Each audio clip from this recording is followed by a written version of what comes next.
After Rome and Jerusalem, it's one of the most popular destinations for pilgrimages in the world, and one of the most mysterious places in Christianity. It is in this Pyrenean grotto that the Virgin is said to have appeared in person to the young peasant Bernadette Soubirous in the middle of the 19th century.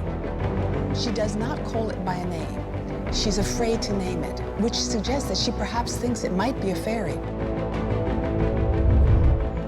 A grotto in which miracles have been said to have taken place.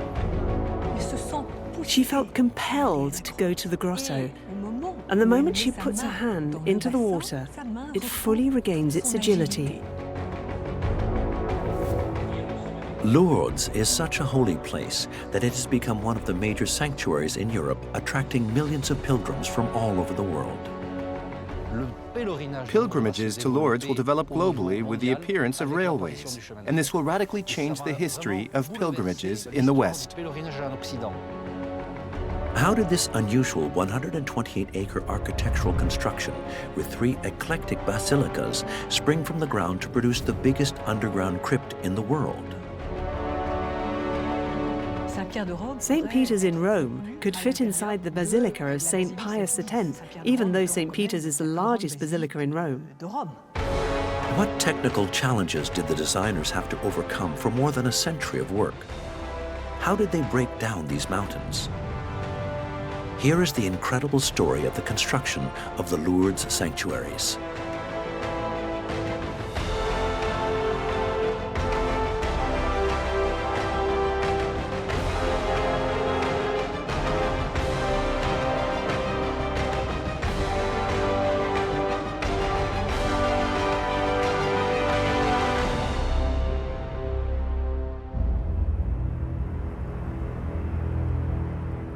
In the Pyrenees Mountains, a few miles from the French-Spanish border, thousands of worshippers take part in a procession in honor of the Virgin Mary. At the heart of this incredible megastructure to God, the sanctuaries of Lourdes. An immense 128-acre space, which counts no less than 3 basilicas.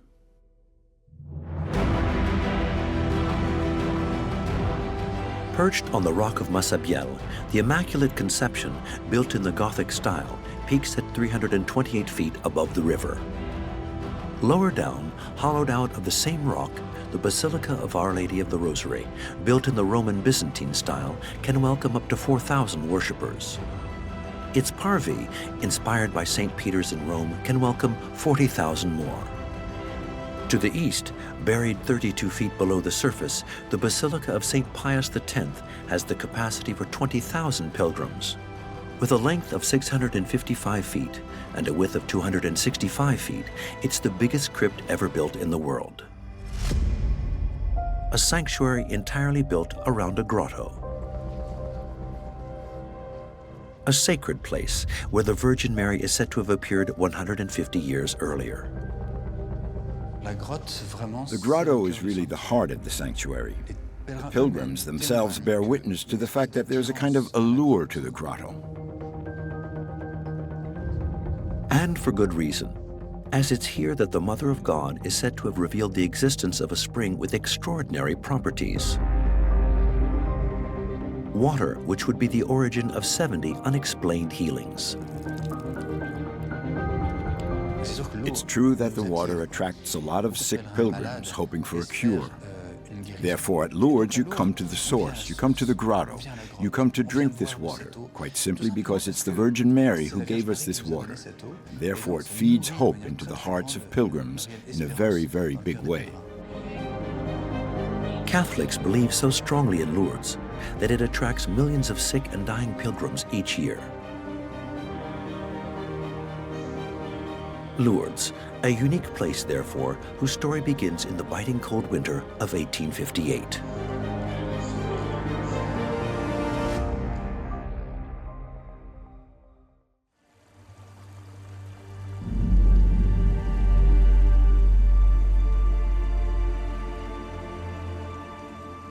That morning, a young shepherdess, barely 14 years of age, Bernadette Soubirous, is collecting firewood on the edge of the river Gave. She hears a loud gust of wind. She turns around and notices that the poplar trees are not moving. And at that moment, the wind no longer comes from behind her, but in front of her. And then she looks into the Massabielle grotto. The grotto is also known as a place of supernatural happenings, a place where fairies emerge because they're again on this place between civilization and wildness. And there she sees light and a woman whom she calls a beautiful woman. And she says she does not call it by a name, which suggests that she perhaps thinks it might be a fairy because fairies punish people when you name them. At this moment, she doesn't seem to claim at all that it is the Virgin. This is a region where religion and legends of goblins and giants are all mixed together. The apparition, with the appearance of a fairy that Bernadette will from now on name Akero, which means that in patois, asks her to come back to the grotto every day for the next 2 weeks. On the 13th apparition, she assigns Bernadette a task: to deliver a mysterious message to Abbot Peyramal, the village priest. And Bernadette is small, young, and frail, and he is a colossus of a man in the prime of his life. And Bernadette, with unbelievable self-assurance, gives Father Peyramal this message: tell the priests to build a chapel here, and tell people to come in procession. So a chapel will have to be built near the Massabielle grotto.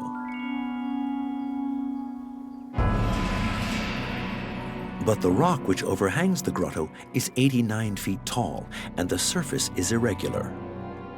The only access is via a narrow track nicknamed Breakneck Path. The crevices in the rock weaken it and lower it down. Plus, the River Gave makes the ground spongy and prone to flooding. The request of the apparition seems impossible to meet. So, to start with, you want me to organize a procession and build a chapel for a lady who hasn't even said her name?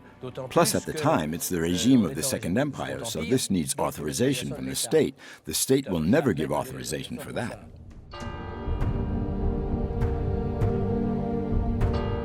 If the Abbot Peyramal is skeptical, this is not the case of the villagers, who seem literally bewitched by the young shepherdess. From now on, they will be in their hundreds, and then thousands, accompanying her to each of the apparitions.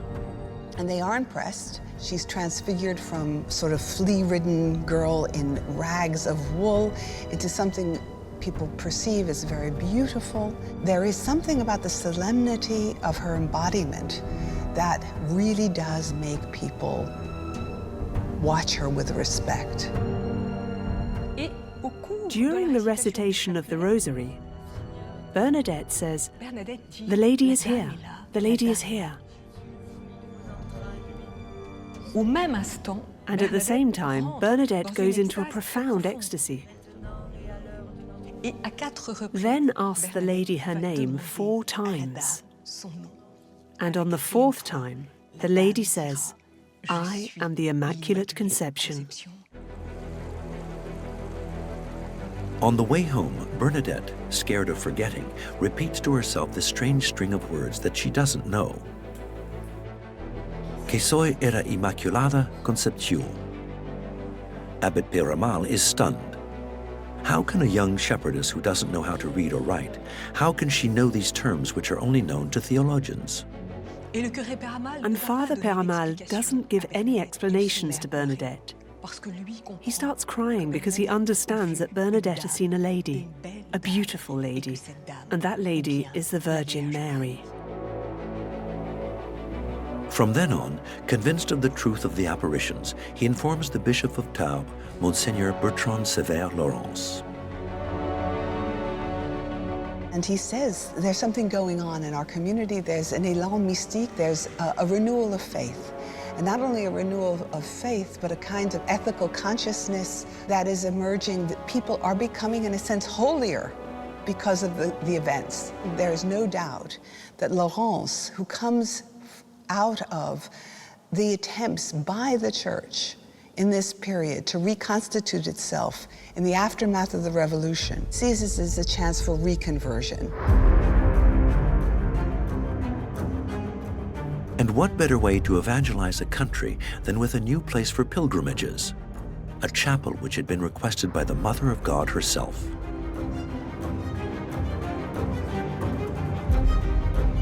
The bishop believes that the future edifice should be dedicated to the Immaculate Conception, whose worship was proclaimed 4 years earlier in 1854 by Pope Pius IX.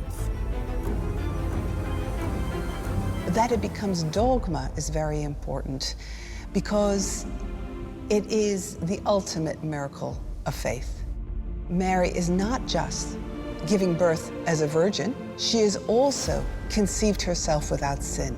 And Pius is concerned to multiply these miracles of faith in contrast to what he sees as the errors, which are rationalism, liberalism, scientism. But the bishop is careful because the infatuation with Bernadette could dwindle at any moment. Recognizing the apparitions too early could put him in an awkward position vis-à-vis the church. It's therefore with great discretion that he meets an architect known for his devotion and his great piety. Hippolyte Durand is the architect who is approached. He is a diocesan architect. Hippolyte Durand was involved in a new movement which veered towards recapturing the Middle Ages by searching for examples in the great cathedrals, and who would like to restore Christian faith through architecture.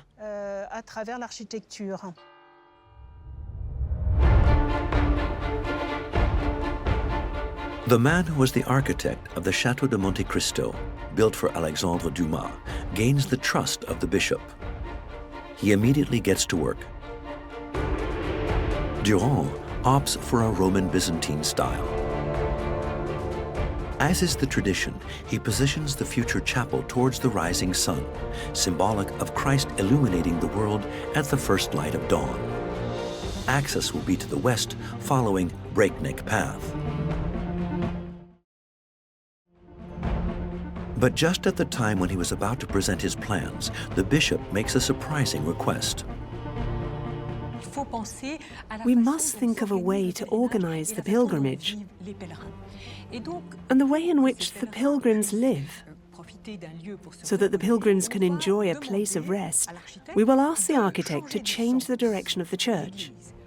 Instead of positioning it to the east, the choir will be to the west, the side where it rains.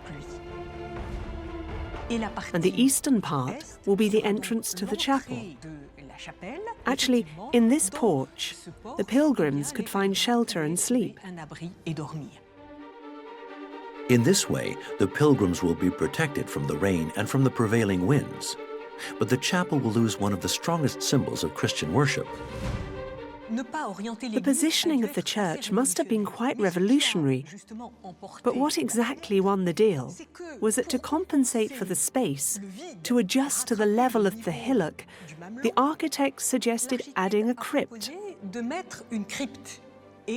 And this crypt was exactly above the mandala, where the Blessed Virgin appeared. So, as a result, it was possible for the crypt to be at the symbolic heart of Lourdes.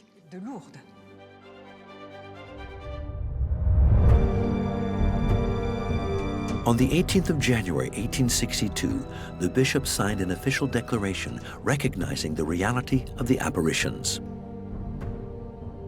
To comply with the wishes of the Blessed Virgin, we suggest building a sanctuary on the grounds of the grotto.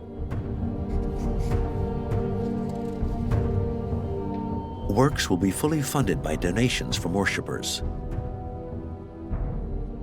All that's left to be done is for the bishop to organize the pilgrimage to make Lourdes the jewel of the Catholic reconquest of France.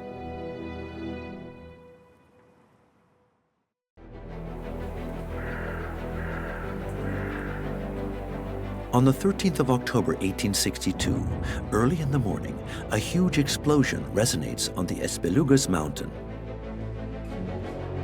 The demolition work for the building of the Immaculate Conception has just started.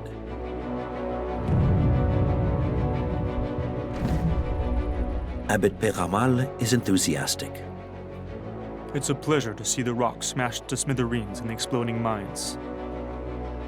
On the other side of the Pyrenees, where the echoes must carry these detonations, they must think there are terrible battles going on. There was a rocky outcrop in the middle of the ground, and so before starting work, they had to blow this up to try and level the ground a bit.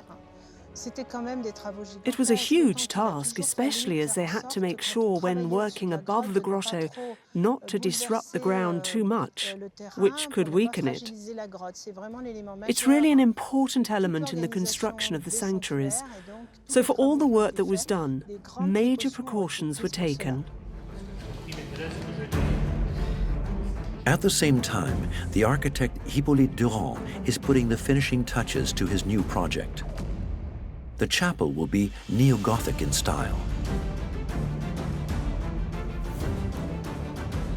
It will be 167 feet in length, 69 feet wide, and 62 feet high. The spire will be 305 feet high above the gave. To bear the weight of such a mass of stone, powerful 7 feet thick and 65 feet tall walls will be supported by 7 powerful buttresses and connected to the rock by chains fixed to it. The grotto will be left in its original state. The idea to keep the grotto as untouched as possible is still an idea that appeals to everyone. We wanted it as close as possible to how Bernadette experienced it. We placed the statue of the Virgin exactly where Bernadette saw her, to give a visual idea of how the grotto was at the time, and to keep this image as a strong image of Lourdes. In the month of August 1863, the work on the support walls is finished. It cost 300,000 francs, a fortune at the time. It's necessary to quickly launch another appeal for donations. And for that, the bishop can count on the notoriety of the pilgrimage, and especially on the spring revealed by Bernadette 5 years earlier during the 9th apparition.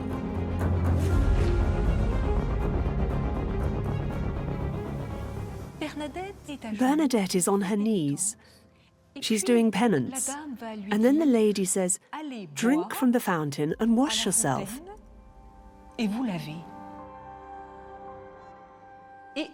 And she shows her a place under the rock. And she scratches at the ground with her hands, and it feels moist. A spring coming from nowhere, emanating from the depths of the earth. For the hundreds of witnesses present that day, there was no doubt.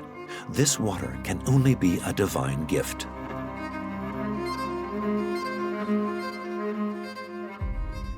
So from the moment when she discovered the source, people will start to return in the afternoon to widen it, etc. The water began to flow, so I find that quite a beautiful symbol. The more we drank, the more there was. It was not going to run out.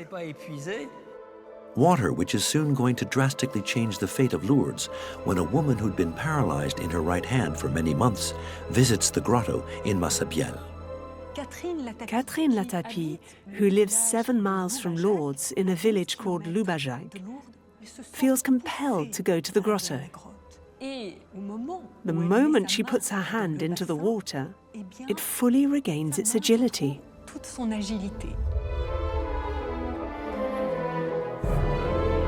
Miracle or not, in the months which follow, there will be dozens who attest to having benefited from inexplicable healing. Is the water from Lourdes miraculous? The mayor of the village would like to be sure. The mayor is deeply moved and understands very quickly that maybe Bernadette has just discovered a thermal spring. And it's for that reason that the town hall gets the water analyzed. At first, by a pharmacist who also understands what's at stake and whose analysis may be a bit biased, and he suggests that it is, in fact, thermal water.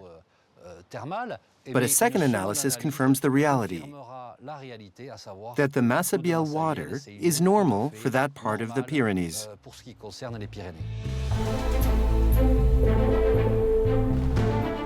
If the mayor sees his dream of a thermal spa fade away, the bishop sees the potential in this water, which in principle has no recognized properties, but which, however, could be capable of curing the incurable. From that moment on, Lourdes becomes the last chance pilgrimage for thousands of sick people. A pilgrimage which, in 1867, will be able to rely on the arrival of the first railway line in the valley. In this year, a Basque abbot, Abbot La Parade from Bayonne, had an idea, which will in fact turn out to be a great idea, to organize a special train for the pilgrims. So the railways will organize the transport for the sick.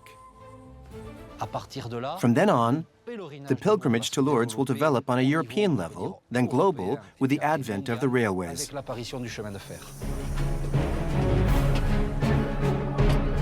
A massive influx of pilgrims means financial mana, which is going to play into the hands of the bishop. Because the works for the chapel are more expensive than initially thought, the bishop will resort to a new technique in vogue at the time, photography. Prints of Bernadette that the pilgrims will literally fall over themselves to buy. These photographs were staged, which show at moments her grief and annoyance at being pushed to reproduce for the camera a certain vision of her spirituality and her trances. It's a means of propaganda, yes, that's clear. Bernadette will say, I'm being sold for so much? Oh, if that's what I'm worth, well.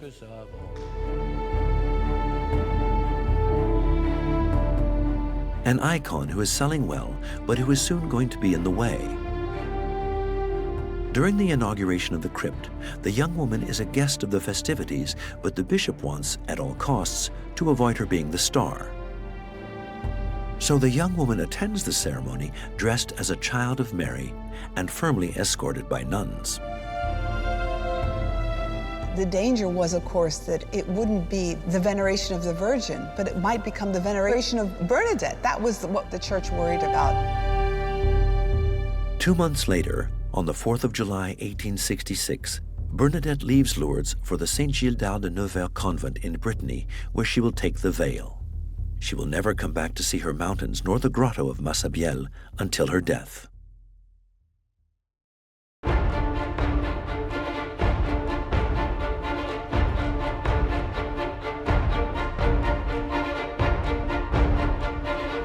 On the site, the works advance at the rhythm that the funds are collected and is dependent on the capricious weather. Luckily, Hippolyte Durand can rely on one advantage which will gain him several precious months: the many quarries present around the village. Lourdes is a town of stonecutters, and at the moment of the apparitions, there are roughly 200 families who make a living from working with stone. Lourdes is stone, marble, and slate. It is these same workers, these same stonecutters, who will be hired to build the Basilica of the Immaculate Conception. The stones are carried by carts and come from the town where the pilgrims who want to go to the grotto are already numerous. They use the same path. So with all these people in the same place, they have to make sure there are no accidents, no carts overturning on the pilgrims. A narrow space which forces Hippolyte Durand to make certain concessions regarding the plan of the chapel. He couldn't really adapt the Gothic architectural plan to the location. He had to adapt to the land. So for that reason, he couldn't build a transept, nor could he make large flying buttresses to strengthen these archways. These buttresses are usually present in Gothic churches and counterbalance the weight that the archways exert on the walls. An omission which, in the long run, could have proved catastrophic for the solidity of the building. But the architect is going to have an ingenious idea. He installed lateral chapels along the nave, which are linked with each other, and which also allowed for the creation of a sort of ambulatory. From these chapels, we can see that the walls are relatively large, because it's these which play the role of buttresses. Thanks to his ingenuity, Hippolyte Durand achieved the feat of building a church that can accommodate 1,000 worshippers on a steep, narrow, rocky outcrop.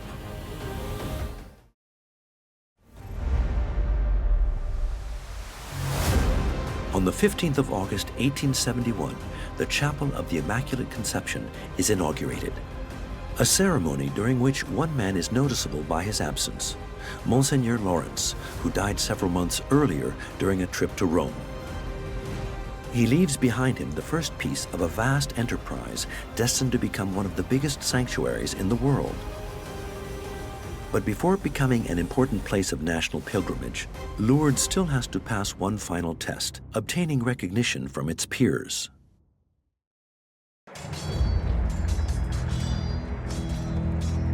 One year earlier, in 1870, chaos takes over the country as Prussia inflicts a stinging defeat on the French army, causing the fall of Napoleon III and the Second Empire. France is humiliated. For the majority of French Catholics and those close to the monarchists, it's no coincidence. Many Catholics believed this notion that France was the eldest daughter of the Catholic Church, and that once it deviated from that mission, then this was when things started to go wrong. They had to engage in acts of repentance and move back to a vision of France that they thought had been lost, certainly since the Revolution of 1789. At Lourdes, a priest, Abbé Chocarne, is going to have a revelation. A plan which could have been whispered to him by God himself to redeem the sins of France. He is celebrating Mass in the Chapel of the Immaculate Conception, and there, during Mass, he is distracted. He understood that the Virgin summons the sick to Lourdes, but who is sick? France is sick. How else to interest the Virgin in the fate of France, if not by doing what she asks for? And what does she ask for? For processions, joining together at Lourdes, all the Marian sanctuaries in France. Through the sanctuaries dedicated to the Virgin Mary, it's the entire nation who will do penance. A pilgrimage which they hope will have at least 10,000 participants. In the village, the 4,000 inhabitants get involved in offering lodgings and shelter. Above all, the sanctuary, from now on, can count on a true army of pious and devout women to welcome the sick. There is no way that we can understand the Lourdes phenomenon without coming to grips with the role of women in promoting these kinds of devotions. So what you get is an increasingly woman's institution, still run by men, and still within a very patriarchal mold, because the men, of course, are still running the show. On the 5th of October, 1872, a human tide descends on the Pyrenean city. In 3 days, 120,000 hosts are consecrated.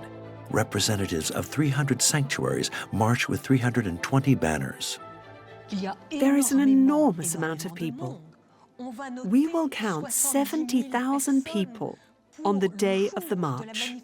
Lourdes, for most of the period that it's in operation, can mobilize larger crowds than any labor movement on the left.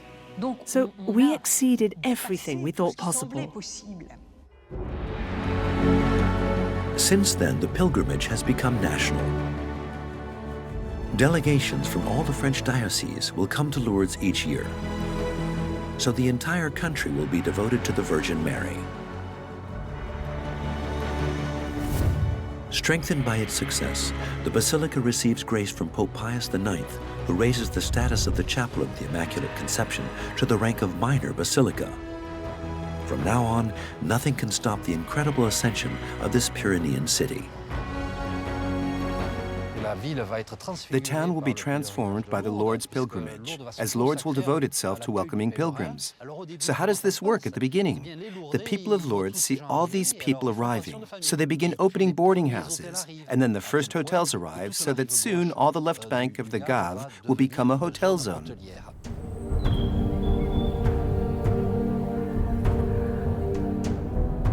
A dazzling success which the new Bishop of Tarbes, Monseigneur Benoît-Marie Langenieux, must cope with.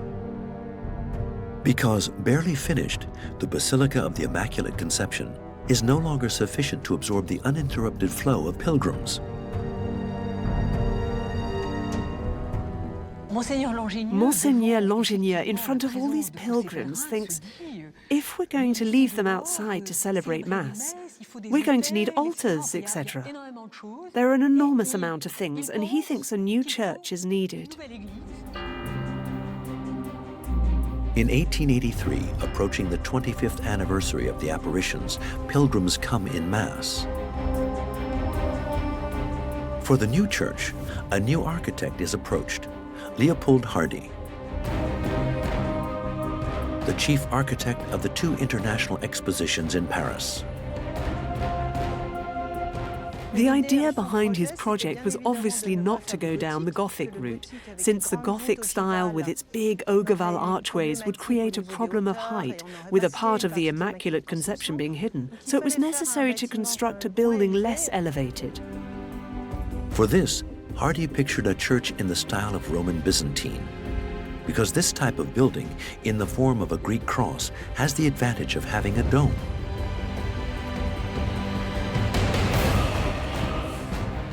Seated on 4 enormous pillars, it will give enough space to welcome 4,000 pilgrims, but above all, it will allow him to limit its height to 43 feet.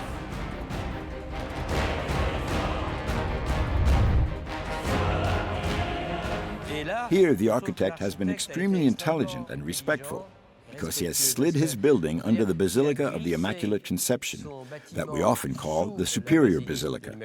So you have the impression that it's only one building, or if you approach it, you have the feeling that the Basilica of Our Lady of the Rosary serves as a pedestal, as support for the Basilica above. On each side, gigantic arcades will support ramps that will rise to the Superior Basilica. With a gentle slope of 4 inches per yard, they will facilitate the pilgrimage. They encircle a vast parvis of 427 by 279 feet, in which 40,000 people can assemble, enough for the sanctuaries to realize their ambitions for decades.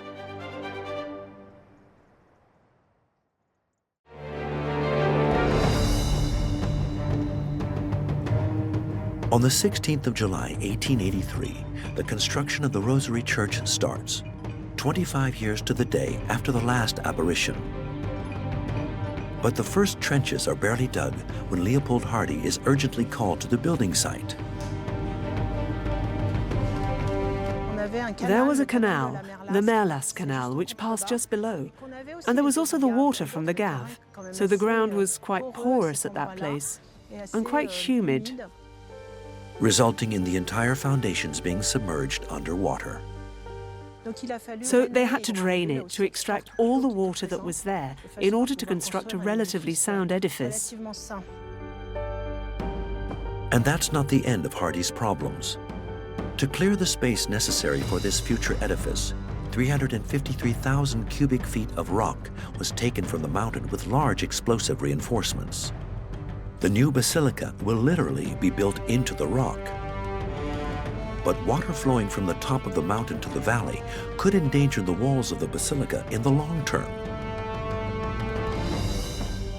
The architect will have a clever idea. Isolate the building from the rock with the help of a separation gallery.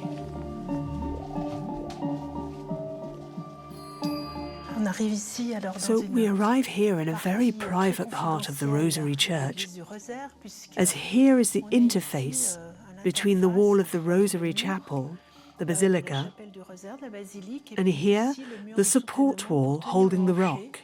Therefore, at the moment of the building, it was decided to separate these 2 walls and thus make a kind of protection. To consolidate his masonry, Hardy will place landfill arches all along the corridor.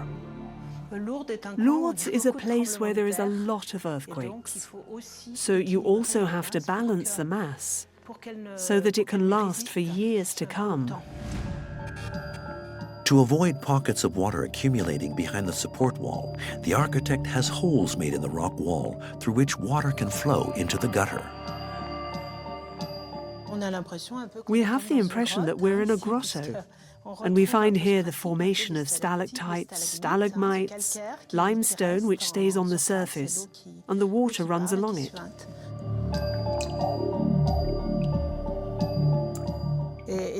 And therefore in Lourdes, we can see water in all its forms.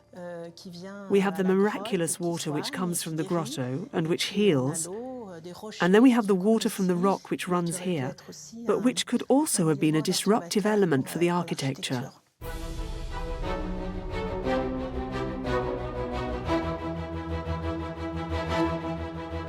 "6 years is enough time to finish the structural work.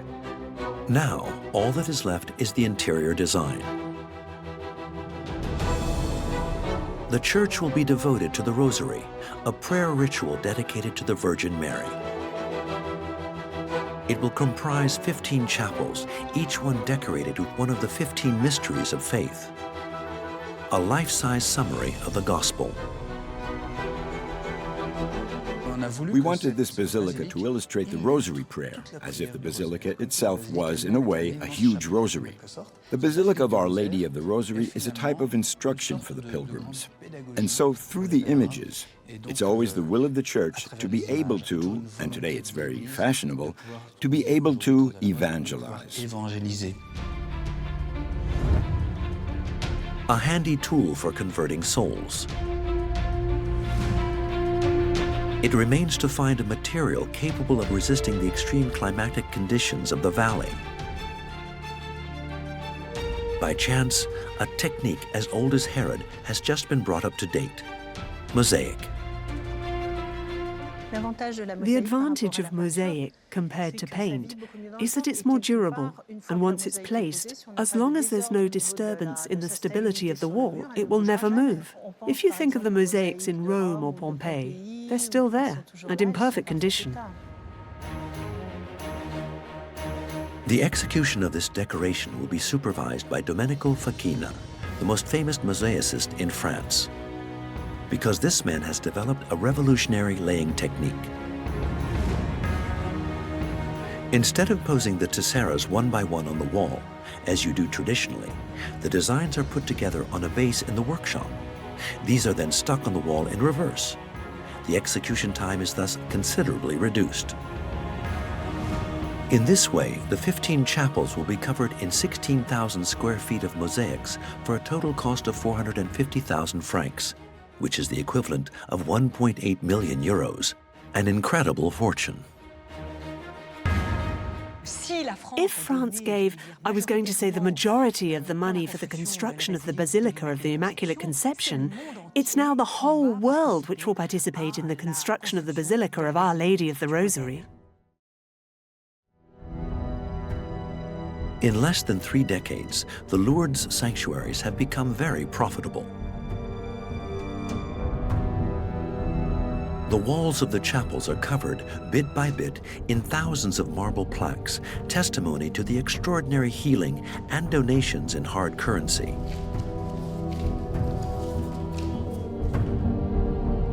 But in September 1891, while the building site of the Rosary was far from being finished and still needing financing, a man arriving by train from Paris will single-handedly cause trouble and stir up the church as far as the Holy See.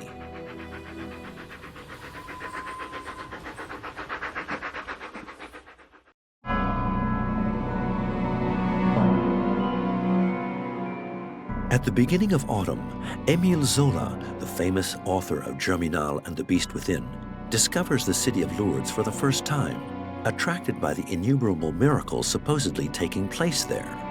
A distinguished guest for whom the sanctuaries roll out the red carpet. Zola comes with the national pilgrimage and will want to see the sick and to witness medical consultations. He sees the returning Clémentine Trouvé, who was cured in the national pilgrimage of 1891. They have a belief that they will convert him. Zola does not believe in the apparitions for 1 second, nor the cures. In August 1894, the writer publishes Lourdes, an incendiary novel accusing the Church of making substantial profits at the expense of the sick. In barely 2 months, the book becomes a bestseller.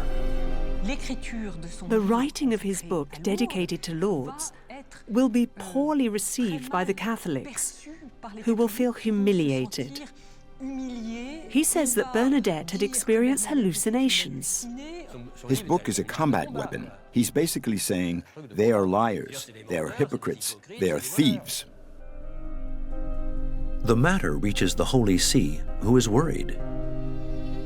The book is forbidden by the Congregation of the Index, who pose a ban absolutely prohibiting Christians to read it.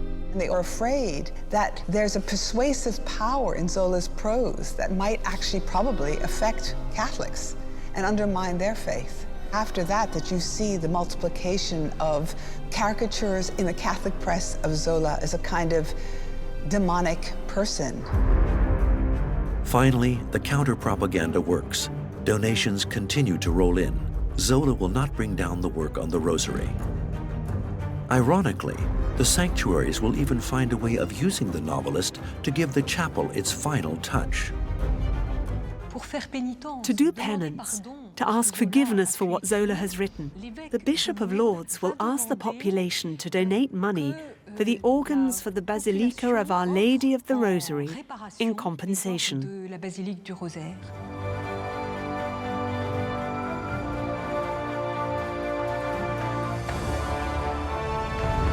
Thereby finishing the works on both the Basilica of the Immaculate Conception and the Basilica of Our Lady of the Rosary. But in Lourdes, where the ambitions are always getting bigger and bigger, a new bishop will again put on workman's overalls and bring the sanctuaries into the modernity and gigantism of the new century.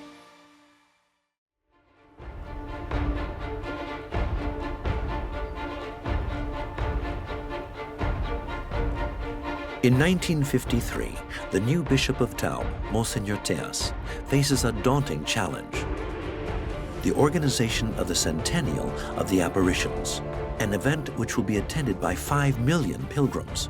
But for almost 50 years, nothing more has been built in the sanctuaries.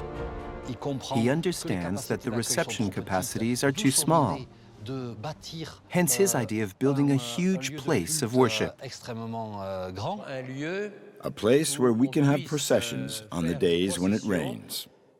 And it rains a lot in Lourdes. And so the idea was to build a basilica which could accommodate 20,000 people. But an edifice capable of offering such a capacity would be impossible to build to classical architectural standards for a reasonable sum. The solution will come from Rome, where Pope Pius XII has recently undertaken a profound liturgical reform.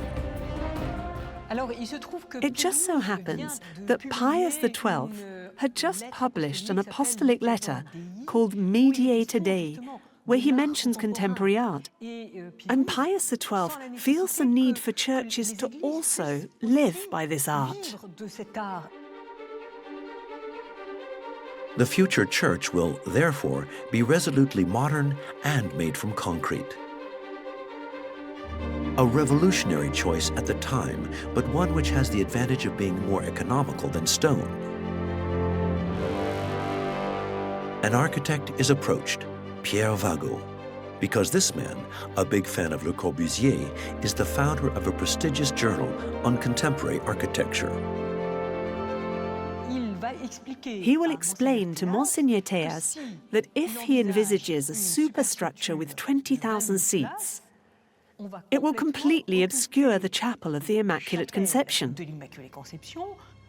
We would have had a type of colossal hangar, enormous, which would have completely dwarfed the entire site of the grotto. So it would be better to put the church underground.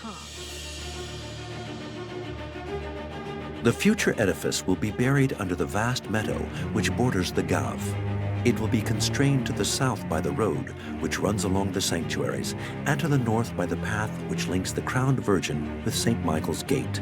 Made in an elliptical shape reminiscent of a fish, symbolizing the first Christians, it will measure 656 feet long and 262 feet wide. There's not really a plan. It's a mandala, which is in the style of the hole in which the Blessed Virgin appears in the grotto. And so the building corresponded exactly to the intentions at the start of the project, to create a structure in the image of Bernadette, modest, simple. It's an extremely bold choice. In 1959, it's clear that there are few people who like this style. It is imperative that the building is finished in less than 5 years, in time for the centennial of the apparitions. The cost is estimated at 2 billion francs, which is the equivalent of 36 million euros, and once again, the faithful will be asked to contribute.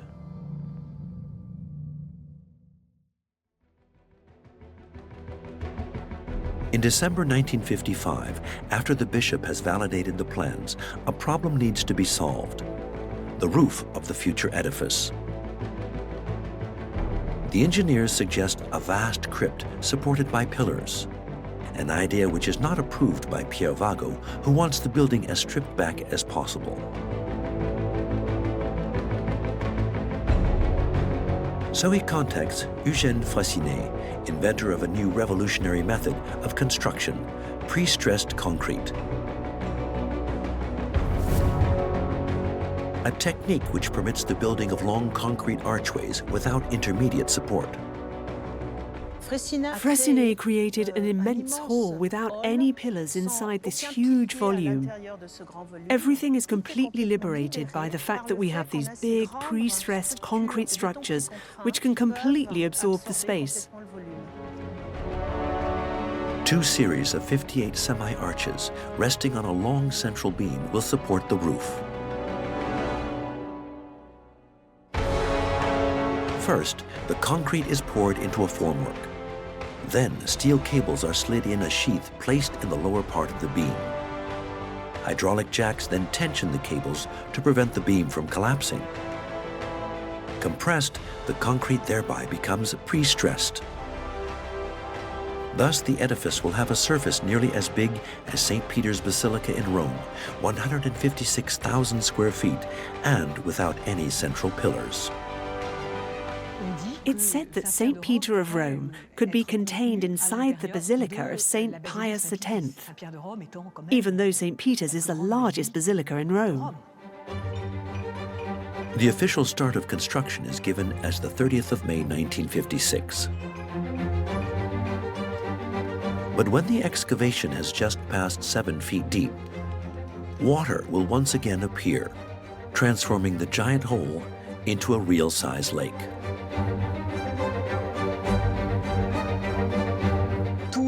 All the priests who were coming noted this space filled with water. And this water worried them. They said, what does it mean? We won't be able to build on it, etc. At the same time, Monseigneur Théas received the first invoices, which add up to 300 million francs. But the funding only managed to raise a few dozen. A wind of panic blows on the French episcopate and becomes a national affair.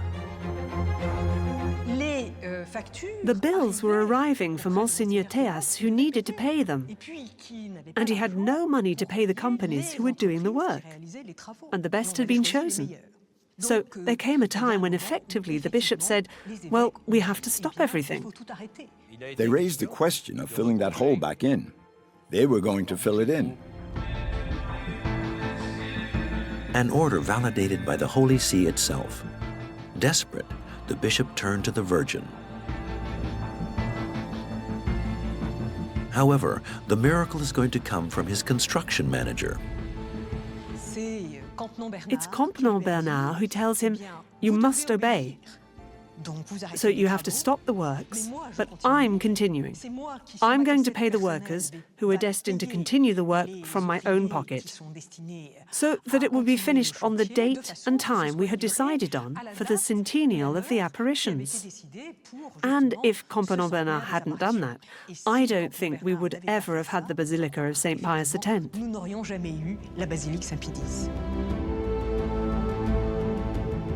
The architects brought in by Vago find a clever technical solution to overcome the water infiltration. A metal curtain comprising steel blades 12 inches in width and 59 feet long will be placed along the 1,600 feet circumference of the building. These blades will be driven into the ground to a depth of 59 feet, thus creating a barrier stemming the flow of water around the future edifice. Finally, to avoid any infiltration, a system of channels under the gigantic concrete slab will drain the water thanks to a pump up to 26 feet deep and eject it back into the Gave. This system has been in place since the opening of the Basilica, and there have never been any problems. The system has been so well planned, thought out. We have a principle of tubing, which allows for the complete drainage of this building, which floats a bit on the water, but everything is drained. On the 18th of July, 1957, the work can finally restart. First, the water is pumped to dry the foundations. The arches are then poured into gigantic formworks. And then an incredible concrete structure arises from the ground. In less than 6 months, the skeleton of the future basilica is in place. The 129,000 square feet of the roofing is covered in pre-stressed concrete slabs and 4,000 tons of earth. Inside, the decoration is minimalist. Vago chose an architecture which completely manifests contemporary art. The Basilica of St. Pius X is extremely bare, very stripped back, without decoration. He didn't want statues, leaving the supports, the crutches of the archways, and the resolutely modern architecture on show. The choir, traditionally situated at the back of the church, is placed in the center of the building. A revolution at the time where the liturgy imposes the priests to do Mass with their backs to the faithful. The idea of placing the altar in the center was indeed something new, original. If you put the altar at the end of a vast ellipse, the people, the furthest back, are 650 feet away. At the time it was constructed, there weren't any televisions inside. On the 24th of March 1958, the basilica is consecrated in front of thousands of believers.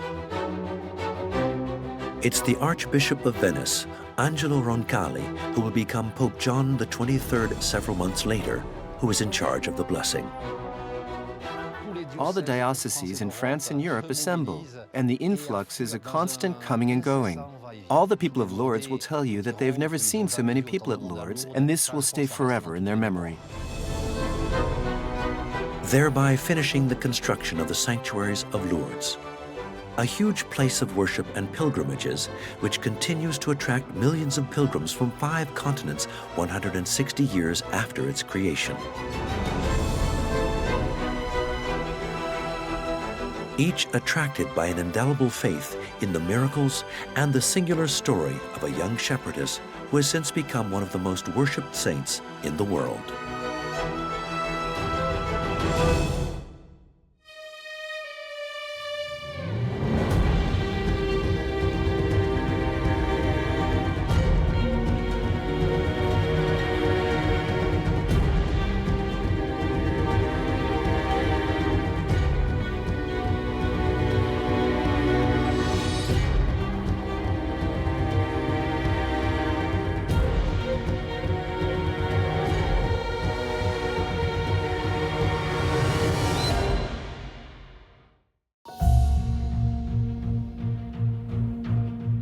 Without its sublime monuments, colossal boulevards, and magnificent buildings, Paris would not be the city of light.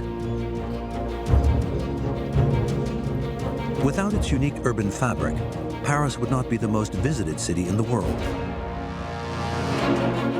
It owes its development to two men: Emperor Napoleon III and his right-hand man, Prefect Haussmann. Haussmann was seen as a destroyer. I mean, the nickname was the Alsatian Attila. You know, he came through like a Hun, really, you know, to build this new functional city. The Baron changed the face of the French capital in a series of gargantuan construction projects undertaken between 1853 and 1870, implementing a methodical plan to decompartmentalize the city. 63 kilometers of new roads and 40,000 buildings were created. To pull down thousands of buildings, build new ones, build new arteries is an absolutely fascinating undertaking that I don't know of any other parallel for. Haussmann's Paris also unveiled many prestigious new monuments, watching over the new thoroughfares. It indicates not only direction, but also the extent of the incursion. It adds a kind of majesty, highlighting the notion of length.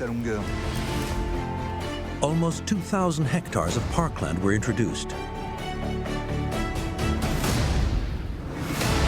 along with 600 kilometers of aqueducts and 380 kilometers of sewers to improve the capital's deplorable sanitation. It was a seething mass of humanity undertaking an immense task. But redevelopment came at a price. The lower classes were often forced into exile, and laborers met their deaths in the drive to give Paris a facelift.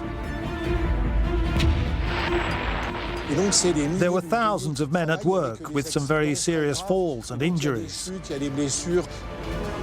This is the extraordinary and controversial tale of the epic works undertaken by Baron Haussmann, the story of the 19th century's largest construction site.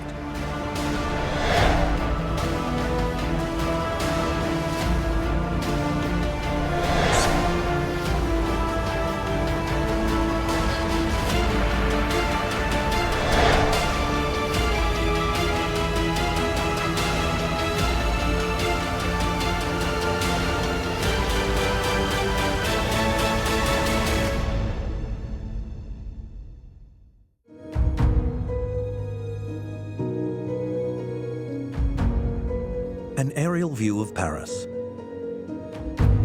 The broad avenues, the elegant buildings. To create this grandiose spectacle, Haussmann demolished more than 20,000 houses. And he doubled the average width of the city's roads from 12 to 24 meters.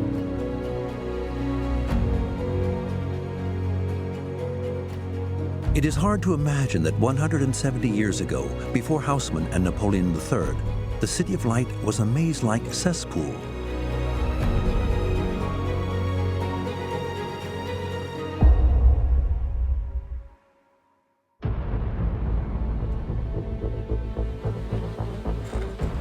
In the mid-19th century, Paris was still a medieval city, with its narrow streets and dilapidated housing. According to eyewitness accounts, you could hardly walk into people's homes, such was the stink. They described rooms in which 12 people sleep, people who don't change their clothes or take off their shoes to sleep, and in the middle of them, a mother breastfeeding her children. Precarious conditions amid a population explosion triggered by the economic activity in the capital. Fertile ground for the propagation of one particularly despised and deadly disease, cholera.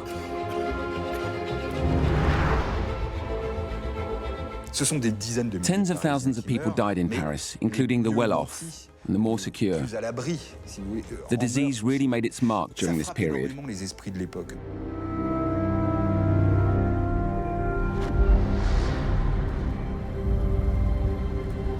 No one knew where cholera came from or how it spread.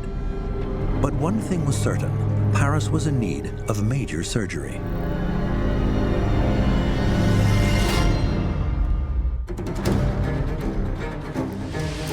The daunting task fell to Louis-Napoleon Bonaparte. All too aware that mid-19th century Paris lagged cruelly behind other cities he had visited, like London and New York, France's emperor, driven by the idea of progress, resolved to change things, and fast. He was very focused on the idea of a large-scale program of works as a way to employ people and to simultaneously improve the social standing of people and to drive growth in the economy. There's a wonderful story that when he arrives to stand for election, he has a rolled map of Paris under his arm. And when he opens it up, you see these great sort of colored pencil lines, like saber cuts, as Zola will later say, right through the heart of the city. So he does go in there, I think, with a really big idea. Elected President of the Republic in 1848, he wanted to create a network of wide and bright roads through the capital.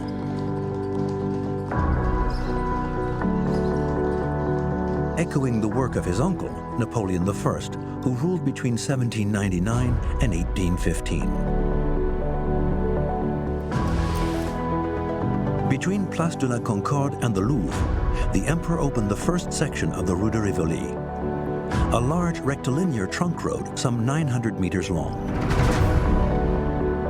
It was quite literally a breath of fresh air, bringing Paris to life. The new thoroughfares imagined by Louis-Napoleon Bonaparte also needed to be wide, alongside buildings that respected a strict alignment. But the creation of these new boulevards and avenues would come at a price. The very heart of the capital had to be demolished and rebuilt. Achieving these ends meant issuing compulsory purchase orders to acquire all the land covering the avenue's planned route. Paris had to wait for a coup. On December 2, 1851, Louis-Napoleon Bonaparte seized full power. A few months later, in March 1852, he forced through an authoritarian law, making it possible for buildings to be expropriated in the public interest. Paris had never experienced anything like it. All that remained was to appoint the ideal candidate to carry out this colossal project. The key man would be a prefect, a native of Paris who spent his entire career working for the state. His name was Georges Eugène Haussmann. In June 1853, when Napoleon III put him in charge of the capital, he was 44 years old and already had his own ideas about town planning. Haussmann was prefect of the Gironde region. He lived in Bordeaux, a town with large, bright avenues, where the width of the roads was in proportion to the height of the buildings standing alongside them. So when he took over the reins in the capital, it was very much with the idea that Paris could look like Bordeaux. But how best to decompartmentalize the capital? Haussmann turned to the Simeon Commission's plan, ordered by Napoleon III, which outlined a network of main roads connecting the city's 6 recently built railway stations, such as the Gare de l'Est, which opened in 1849. All these stations were rail termini for lines heading north, southeast, east and west. It's all very well spewing streams of passengers onto a railway platform, but what do you do with them? And if a traveller wants to continue their journey, how do they get from one station to another? So linking railway stations was one of the major preoccupations of the great restructuring of Paris. Haussmann's great public works began as soon as he took office in June 1853. He inherited the ongoing 2-kilometer extension of the Rue de Rivoli, initiated by Napoleon I. The aim was to create a major east-west axis. On top of this, a north-south axis had to be driven through the city center. Boulevard de Sébastopol would make the junction with the Gare de l'Est and be extended to the left bank along Boulevard Saint-Michel. This produced a large cross that would facilitate movement throughout the city. This first network would be the centerpiece of the process. These thoroughfares cut through an urban fabric which, while dense along the streets, was actually much less so through to the rear of the buildings. Roads could be built through the backyards and relatively open garden spaces.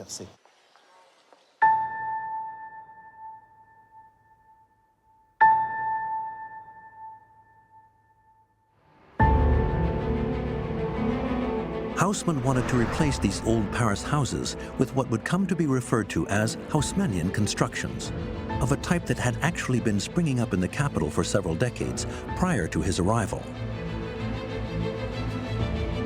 Haussmann did not invent them, but he wanted them to be used systematically, lining his new arteries. So the idea was to have a not exactly uniform, but a very homogeneous degree of replication in the landscape of the modern Haussmann city. All the buildings had to be aligned. While their style remained free, the prefect imposed certain rules.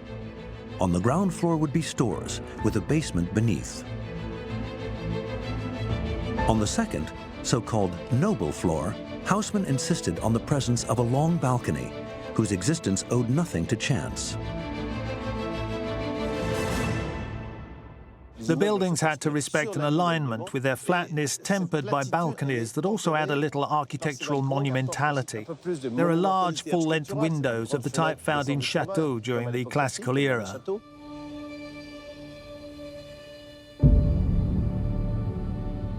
The top floor under the roof would also have a balcony, reflecting another Haussmann characteristic. A top floor standing slightly withdrawn relative to the rest of the facade.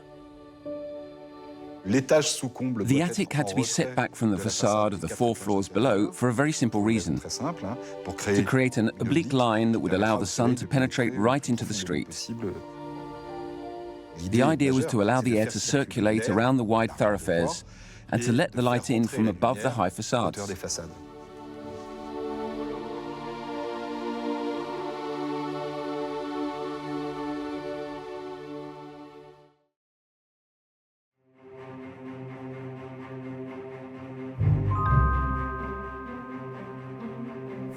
Haussmann had to work fast to erect these new buildings, as Napoleon III was planning to host a major event in 1855, 2 years later, the World Fair.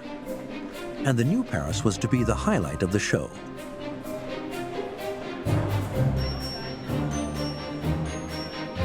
Being able to host the royalty of the entire world in Paris, and that the host of that was the new Emperor of France, was extraordinarily important to establishing the legitimacy of the regime as a whole. The world comes to Paris, essentially, and that is part of the importance of his project. 1853, Rue de Rivoli. Hundreds of workers hired by the city worked day and night to build the street and clear the area around the Louvre of the insalubrious homes that had sprung up there like warts over the centuries. And there was not a wrecking ball or a crane in sight. Old Paris was torn down by hand using picks. The working method was simple: start at the top and finish at the bottom in the old-fashioned way. Remodeling of the city was essentially done by hand in many ways. Basically, you need a lot of workers knocking things down. The demolition works strike me by the tremendous amount of manual labor involved. And of course, remember that that was part of the objective, right? It was to use these large amounts of labor. So they were not really seeking technological optimization of the construction or the demolition sites. Napoleon III insisted that the great public works in Paris must also benefit the working classes.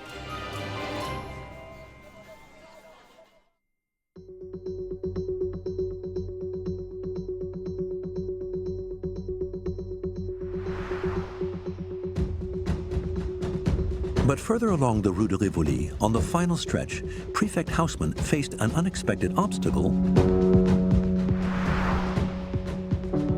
at the foot of a medieval monument, the Saint-Jacques Tower. Hidden beneath one of the most densely populated districts of Old Paris was a small hillock.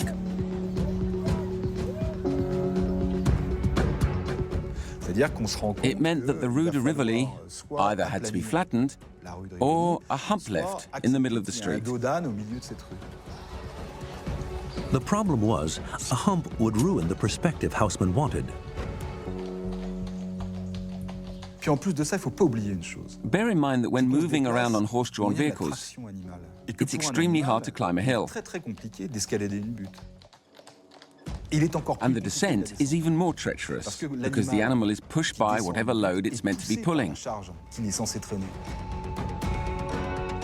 Haussmann had no choice. To complete his project, the road had to be flattened. But by fixing one problem, he created another. Now an entire district stood above the level of the new thoroughfare. The only solution was to pull it all down and start again. That obviously leads to the need to expropriate the adjoining plots of land, to indemnify the owners. It was a big increase in the budget. In addition to the buildings to be demolished, a stone base had to be added to the Saint-Jacques Tower at its foundations to raise it up to the level of the new road. This brought the cost up to 30 million francs from the original budget of 18 million.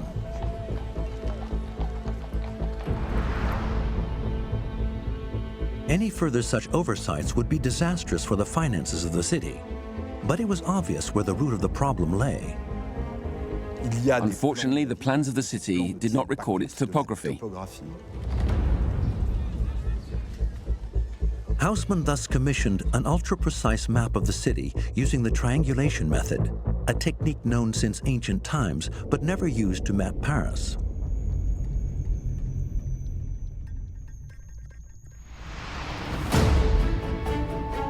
Topographers worked using a series of 3 points.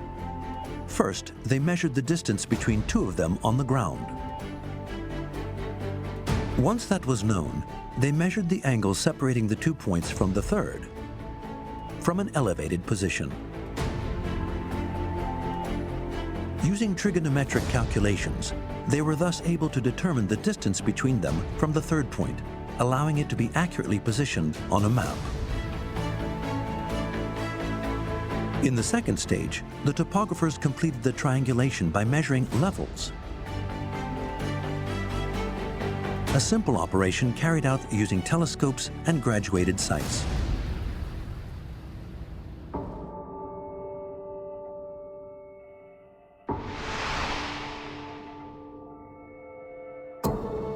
These calculations produced Haussmann's map of Paris, the first to offer a three-dimensional perspective of the city, thanks to the levels indicated in red.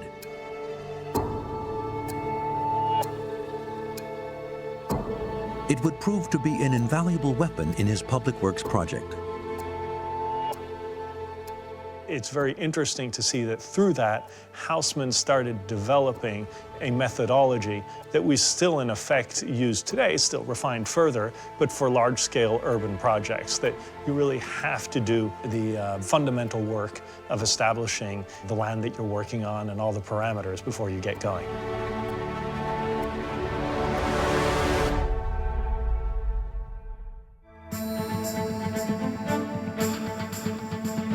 Haussmann pressed ahead, but less than a year after taking office, he faced another problem. The state could not finance all the construction work. He needed to find developers ready to put their hands in their pockets to erect these new buildings. And they weren't exactly banging on Haussmann's door to offer funding. It doesn't come easy. It doesn't all fall into place terribly easy. With retrospect, we think, oh, it just was bound to happen. It wasn't bound to happen. A lot of people are going to be very skeptical about the story that they're being told, and perhaps rightly so initially.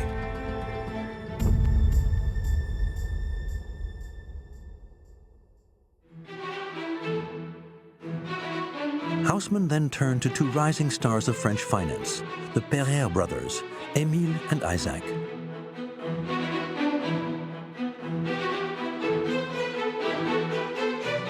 Pereire brothers are fascinating characters. They arrived in Paris in poverty, and they were responsible for the first passenger railway line in the Paris region, and used that to start build up to what would be an enormous fortune. Unlike traditional banks, theirs, the Crédit Mobilier, was listed on the Paris Stock Exchange.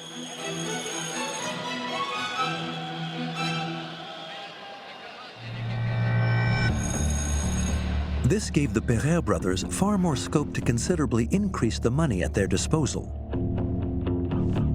It was a financial windfall that strengthened their hand in negotiations with Haussmann.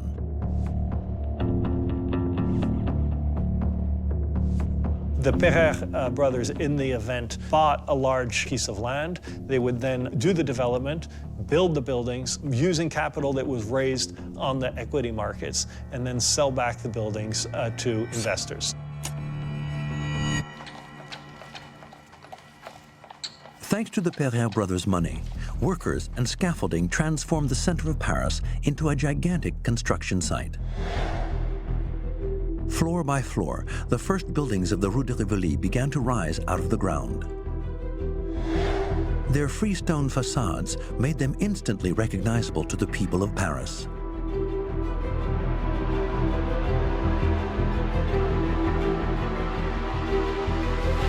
The masonry in Paris has a very characteristic light beige color. This limestone, with its very characteristic blonde color, sourced in the Paris region and beyond, helps give the Paris landscape its uniformity. The roofs of the new buildings were made to slope at a 45-degree angle. For the first time, the people of Paris saw the widespread use of a new material that would make the city's roofs the stuff of legend: zinc. The use of zinc made it possible to incorporate angles and accommodate the profile of buildings. It's very efficient and durable, and setting the grey patina of the zinc against the blondness of the masonry gives the characteristic grey-blonde effect typical of the visual image of Haussmann's Paris. The work on the Rue de Rivoli, the main artery in the first network that was to be the basis for everything else, produced a complete transformation of Paris. But at what cost? In 1855, after 3 years of construction and the demolition of several hundred properties, the buildings of the Rue de Rivoli finally rose from the debris in time for the World Fair. The whole world was given its first glimpse of a thoroughfare that extended along more than 3 kilometers. It was groundbreaking. This series of buildings with a continuous line of balconies on the 2nd and 5th floors, set back under the roof on the same floor, the 5th, created what was, at the time, an absolutely astonishing vista.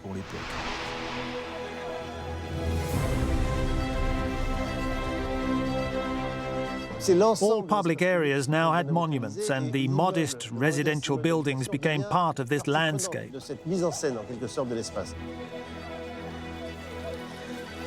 It was a street that the people of Paris were eager to see, walk up and down, and wander along, because it offered so much more than just a show. When the Rue de Rivoli was first opened, the just disbelief of the people to be able to cross from what's today the Place de la Concorde to the Place de la Bastille in a matter of minutes without stopping on an enormous, flat, wide road, for them that was just inconceivable to do that. With the boulevards Sébastopol and Saint-Michel under construction, it was now only a matter of time before the first network was complete. Success was already assured for both the emperor and for Haussmann. And it was only the beginning.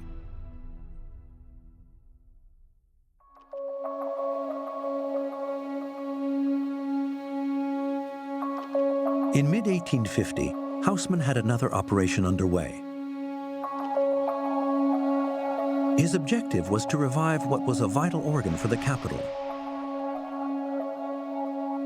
Not far from the new main intersection stood the Church of Saint-Eustache.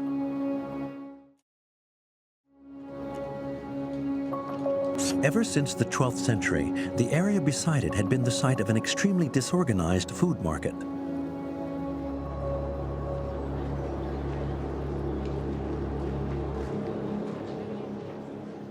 Before Les Halles was established, it was just a mass of movable wooden trestle tables amid a few wooden shelters in a grimy setting.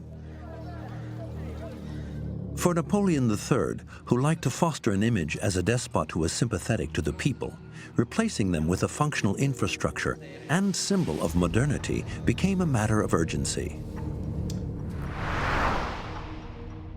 In the early 1850s, the architect Victor Baltard was assigned with the task.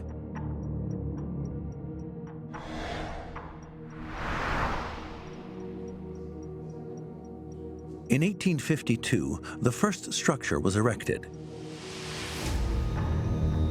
But thanks to its imposing stonework architecture, the people soon began referring to it as the Market Fort. Napoleon knew the building was unpopular. According to Haussmann, he said, "It's vast umbrellas that I need, nothing more."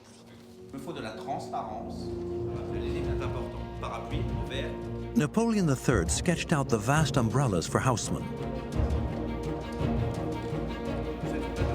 Summoned by the prefect in 1853, Baltard was tasked with delivering a new project and in record time. Construction had to begin as soon as possible.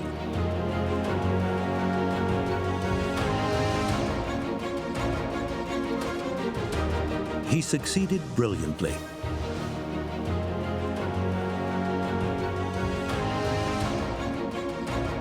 His 24-meter-high pavilions all had the same features. Down below, in the vast cellars, food could be stored and cheese matured. At ground level, enclosures made from bricks and louvered shutters allowed the air to circulate. The glass allowed light to enter, while the whole was supported by a cast iron structure that was both sturdy and airy. The use of metal meant that walls or columns of relatively thick stone could be replaced by much more slender cast iron pillars.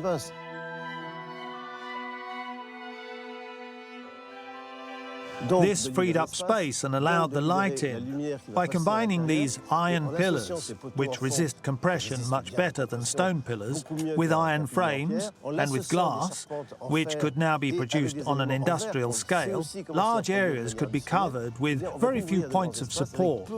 The resulting lightness and transparency produced architecture that was both visually stunning and extremely functional. Thanks to the use of metal, the Les Halles market covered an area of some 40,000 square meters. The project, which began in 1853, rapidly became the largest in Paris. In addition to the 90,000 cubic meters of soil excavated and removed, it consumed 600 tons of cast iron, 700 tons of iron girders, 18,000 cubic meters of concrete, as well as 1.8 million bricks. Of the 12 pavilions, by 1857, 8 had already been built. The others would be completed later. As described by author Émile Zola, Les Halles became the belly of Paris. It appeared like some vast modern machine, a steam engine or a cauldron supplying the digestive needs of a whole people, a huge metal belly, bolted and riveted, constructed of wood, glass and iron, with the elegance and power of a mechanical engine.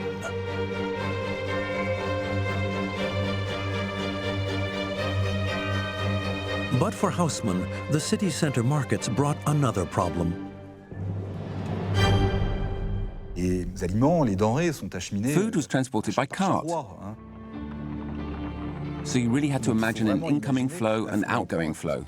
The market became part of a new urban scheme, one that allowed Les Halles to act as a wholesale market, supplying other markets scattered around Paris. As a symbol of the restoration of Paris, the central market attained legendary status. It's a myth that now has been consigned to the past. In 1969, it was decided to move the market to Rungis, just outside Paris. The iron and steel masterpiece designed by Victor Baltard was duly demolished.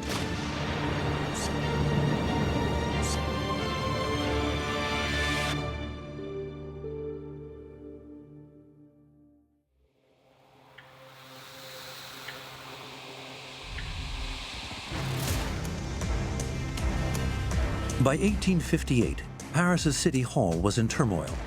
Haussmann had just approved another hellish series of works. On the left bank, he was preparing to construct several new major arteries. On the right bank, he continued to open up the railway stations, creating new connection hubs. Paris was extending its arms. This was what became known as the Second Network.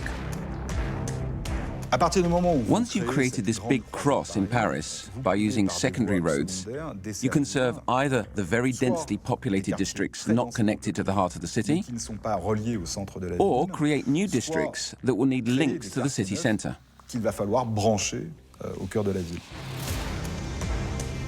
To finance this second network incorporating the rest of the city, Haussmann put the municipality in debt to the tune of 180 million francs, a real fortune. You'll take a financial hit first, but things will change as a result. He makes Paris desirable to live in a way that then produces enormous rise in property prices. And this will generate resources which allow the city to prosper, to grow again.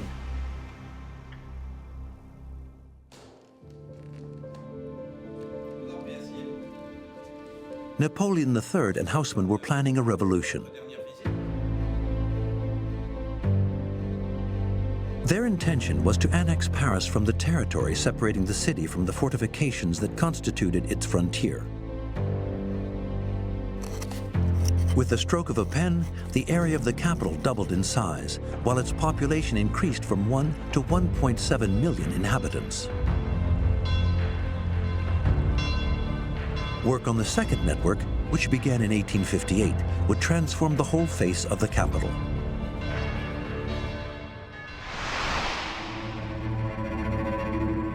But how to make this new Paris understandable to its residents? How to help them find their way around? Haussmann's answer was to use monuments. Old or new, they became targets that the new arteries must aim for. The most emblematic of them would be the Paris Opera, a colossal building 173 meters long and 125 meters wide. It indicates not only direction, it also indicates the scope of the new road. It adds a kind of majesty by giving an idea of its length. These landmark monuments became one of Haussmann's obsessions. He wanted them everywhere, even where they were impossible. As evidenced by the dome of the commercial court on the Ile de la Cité, which Haussmann shifted to one side. Haussmann shifted it far enough to the right to make sure it was right in line with the Boulevard de Sébastopol to create a line of sight effect.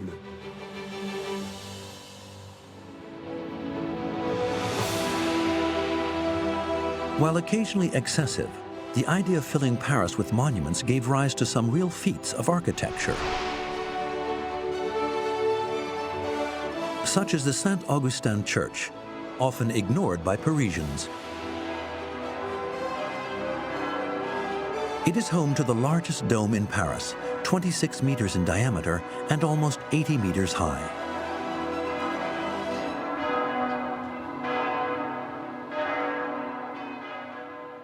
Thousands and thousands of people go by it. Most people think it's much older than it actually is, and most people don't really look at how it's designed.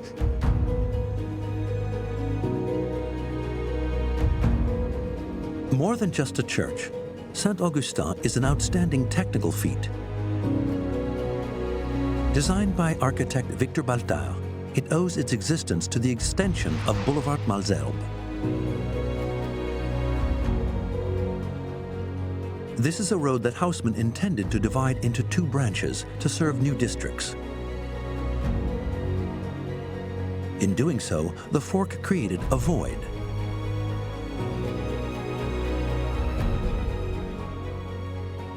It was seen as an opportunity to take something which is an imperfection and turn it into something special.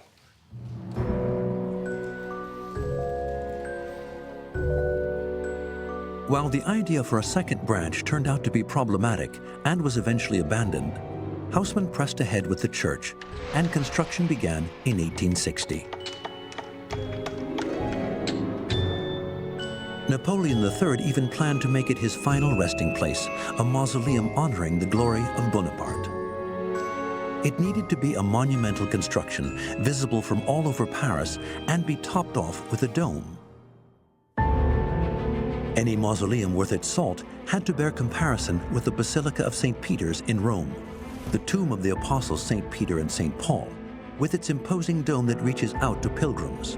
Fully aware that he could not make it as imposing, Victor Baltard was also aware that it would not escape comparison.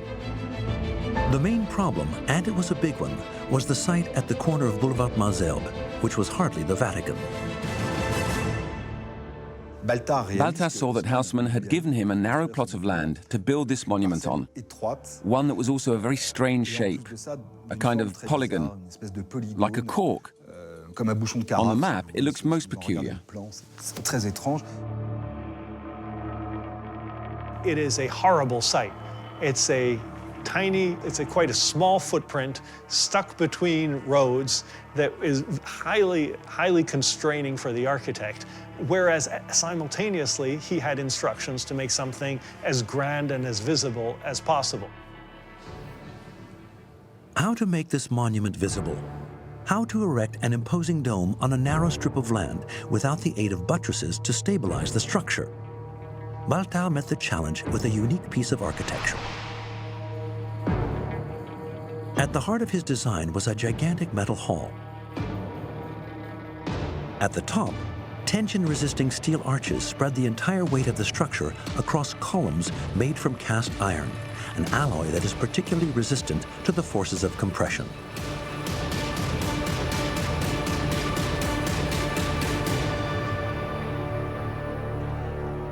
He uses the metal in order to go very high, to create volumes and to give effects of light.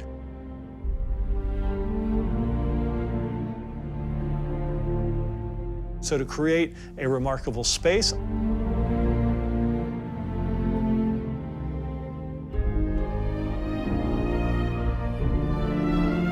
This metal hall, invisible from the outside, serves as the backbone. It allows an imposing volume to be erected and supported using very few materials. To finish it off, the stone surrounding the structure gives it a solemn and imperial character. Basically, it's a kind of stone hull supported inside by a metal structure.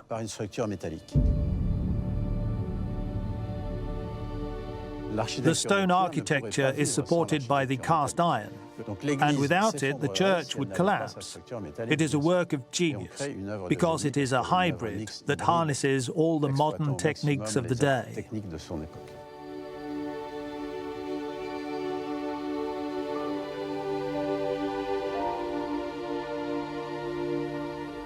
Baltard used the same system of cast iron columns to carry the imposing dome.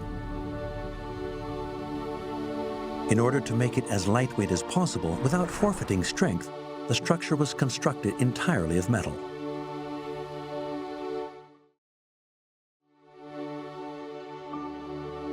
St. Augustine's dome, unlike a masonry dome, causes no downward pressure. It is structurally autonomous, as if laid on the building.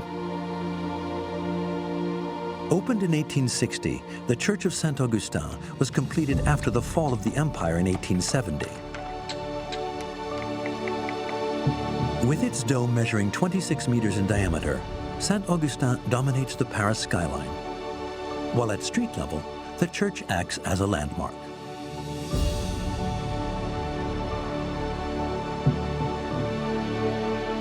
People like a city that they can understand, and I think St. Augustin makes an important contribution to understanding the image of the city. Is a new legibility of the city, an understanding of how the city is connected up through these boulevards, these monuments. You always know roughly where you are. They re-script the city to really force the symbolic aspects of power or into the eye, I guess, of the flaneur. While Saint-Augustin never became a mausoleum for the deposed Emperor Napoleon III, who died in Britain in 1873, the church remains one of Victor Baltin's most impressive technical achievements.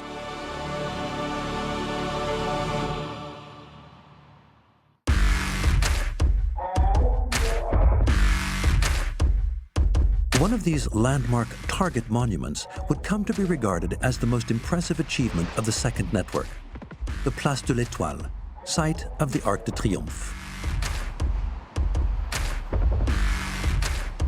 Commissioned by Napoleon I to celebrate France's victory of Austerlitz in 1805, this 50-meter-high colossus was completed in 1836. Since the First Empire, almost nothing had been built in the surrounding area. There it was, in the middle of an area with no grandeur, almost a vacant lot that forms a shapeless square. A dedicated Bonapartist, Haussmann planned to give this masterpiece of stone the setting it deserved. Haussmann created a square with 12 avenues radiating out of it, as if Paris was extending its arms. It was absolutely majestic, the kind of gigantic square that had never been seen before, except maybe at St. Peter's in Rome.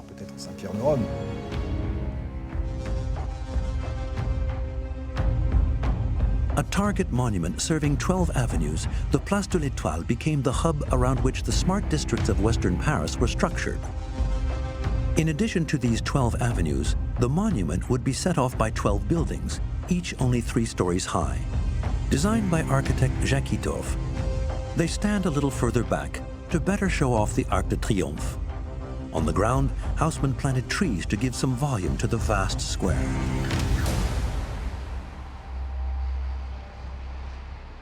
Until Haussmann came along, a square was a meeting place, a theatre of ceremonies, of festivities, of power.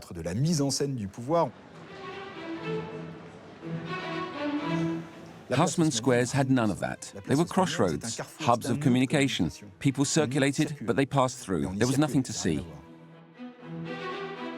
Haussmann wanted to bring unity to a city that was extending further and further, faster and faster. This would be the avant-garde role of street furniture, so much in evidence today that it has become almost invisible. It is omnipresent. From benches to street lamps, to the grids at the feet of the trees now scattered around the city. Paris at the time had a department of architects and designers who were in a position to do the design themselves. And that had an enormous impact. Wherever you ventured, right through the city, in any district, this urban furniture was the same. Haussmann's genius was to have conceived the city as an intrinsic, indivisible whole, complete in itself.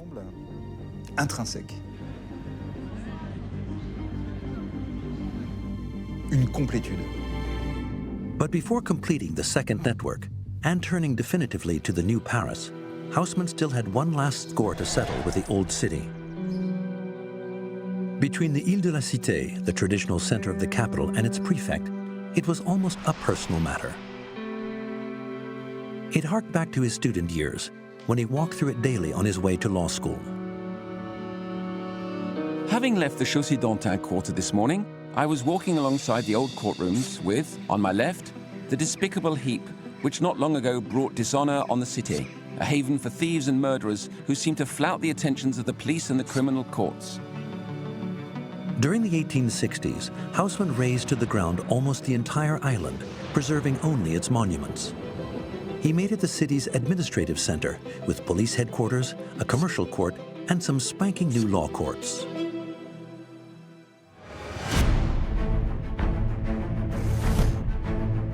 The size of the square in front of Notre Dame Cathedral was increased sixfold, but better to show off the monument, where restoration work had been underway since 1844, overseen by architect Viollet-le-Duc. He was the man responsible for the steeple made from timber and lead that rose up in 1868, a structure that would be destroyed in the Great Fire of Notre Dame on April 15, 2019. Haussmann demolished a whole neighborhood nearby in order to rebuild the Hôtel Dieu, the historic hospital in the center of Paris, which was also torn down. I've never been able to forget this insalubrious section of river, tucked between two hospital buildings and polluted by every type of excrement from the 800 patients within. In all, nearly 10,000 residents were forced to give up their homes, evicted from the island. The city's residents, who had welcomed the public works with open arms, were by now in a state of shock. He was seen as a destroyer. I mean, the nickname was the Alsatian Attila. You know, he came through like a Hun, really, you know, sort of no sense of history, sort of destroying to right and left to build this new functional city. A destroyer to some, a modernizer to others, Haussmann's transformation of the Ile de la Cité was the most controversial aspect of the great works of Paris.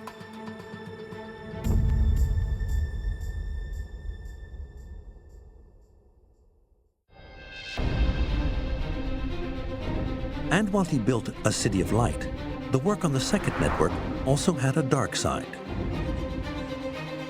The Richard Lenoir vault, for example, an underground construction forbidden to the public. Built between 1860 and 1862, it totals 1.7 kilometers in length and covers the Canal Saint-Martin.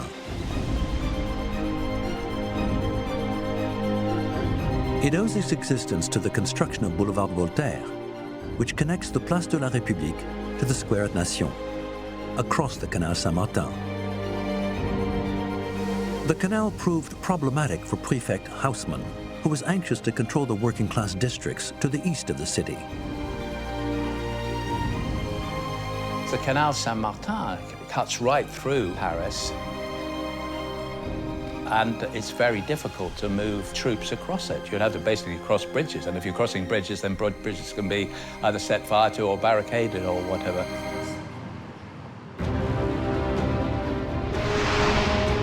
To run his new thoroughfare across the waterway, Haussmann gave up on the idea of a bridge and decided to cover it. To that end, he created a new artery, the Boulevard Richard Lenoir. This provided multiple crossing points to allow troops to circulate freely in the working-class districts to the east in the event of insurrection.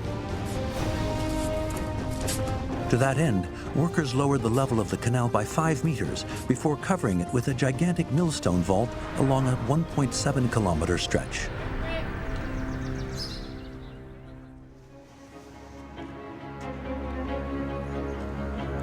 It was a massive civil engineering project that had the workers of Paris laboring to ensure that they and their kind could be kept under control. Thousands of men were at work, with some very serious accidents. They were 10 meters above the bottom of the canal. Some men fell, others injured themselves shifting masonry and the like. The workers had to pay a high price to fulfill the Baron's vision of Paris as a bourgeois capital. As a result of the major public works, the poorest were left by the wayside. In 1868, Émile Zola wrote, "Not for their benefit has the city been cleaned up. Every new boulevard drives them in greater numbers into the faubourg."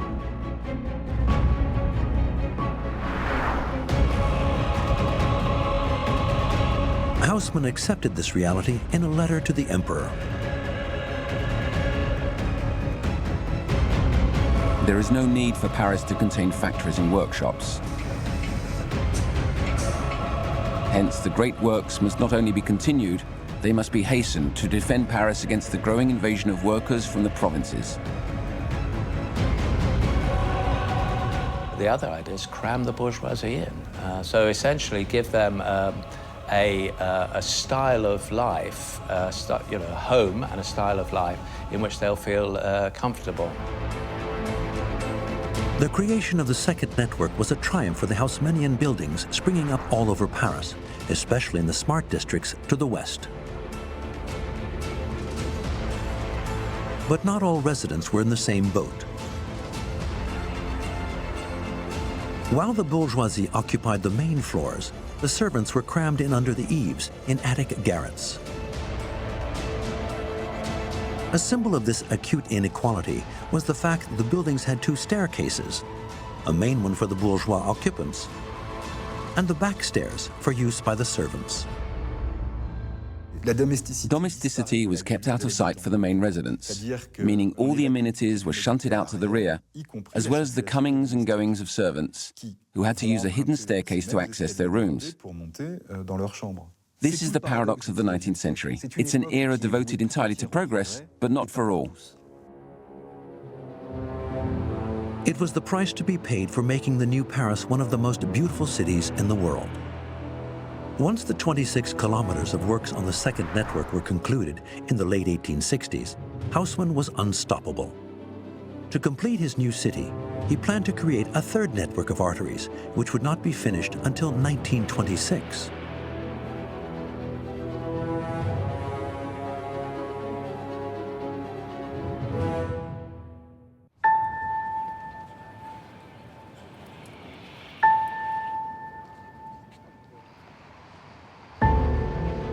With its large arteries acting as lungs, Haussmann successfully aired Paris in its entirety. But he also watered it.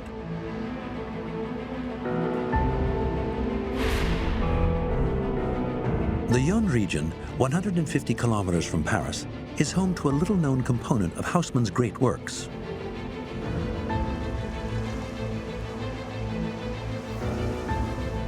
This underground structure, built in the early 1870s, is still functional 150 years after being put into service.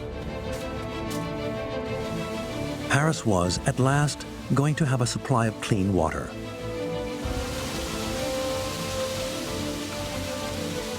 People realized that the best water was spring water, groundwater that had not been polluted by activities on the surface, so the water had to arrive pure, fresh, without organic matter. This infrastructure carries water from the Amantier spring through 500 meters of underground tunnels driven through the heart of the Massif, which provide the capital with nearly 30,000 cubic meters of water per day, or nearly 10% of the total water consumed by Parisians since the 19th century. Giving Paris access to clean water was one of Haussmann's greatest achievements. To bring it to the city, his engineer, Eugène Bellegrand, set about building a colossal aqueduct more than 150 kilometers long.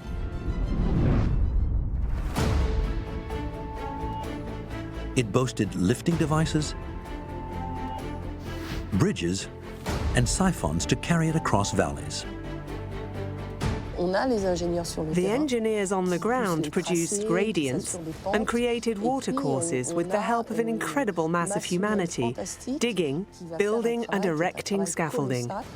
It was a colossal undertaking, and what they accomplished still survives today. The structure is completely sustainable and will be passed on to future generations. The highlight of the project was the construction of the Montsouris Reservoir on the high ground to the south of Paris. With a surface area of 3 hectares, this colossus has a maximum capacity of 1 billion liters. It remains a vital piece of infrastructure and demonstrates the sustainability of the city rebuilt by Baron Haussmann. Just like his buildings still standing today,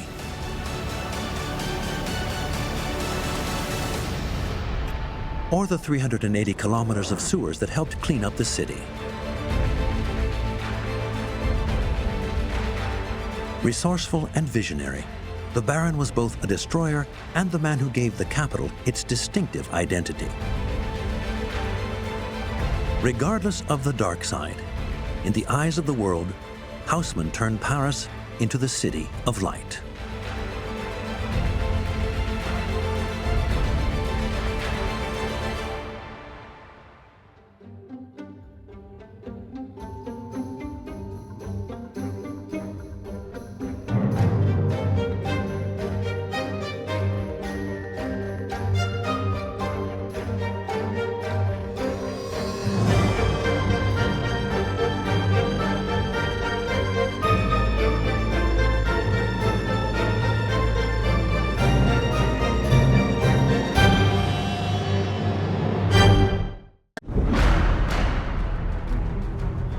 Paris would not be Paris without its emblematic monuments, its large avenues, and its sublime quays on the Seine. What we're not necessarily aware of is that Paris owes these to Emperor Napoleon I, who reigned from 1799 to 1815. He wanted to make Paris an international capital, modern, with monumental buildings.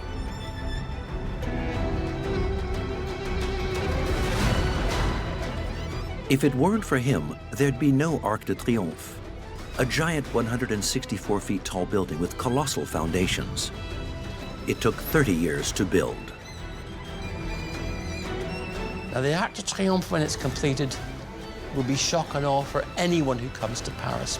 This is the monument of the Grande Armée and what it did to its enemies.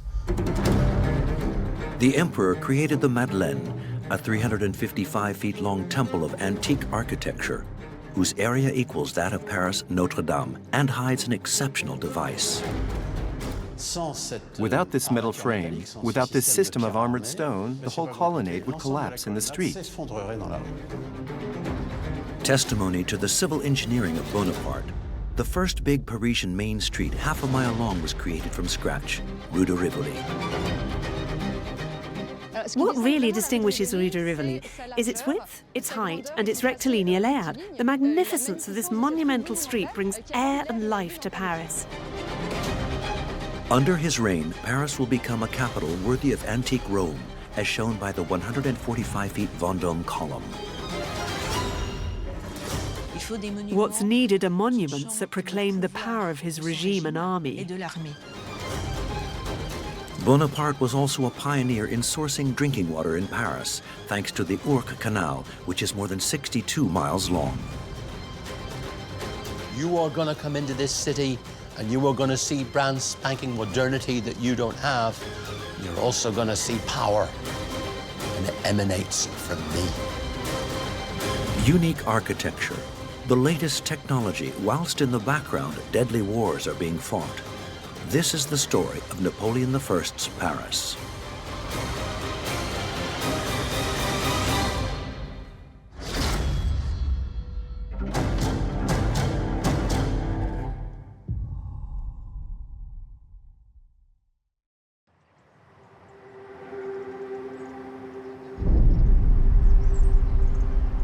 (1816) St. Helena Island.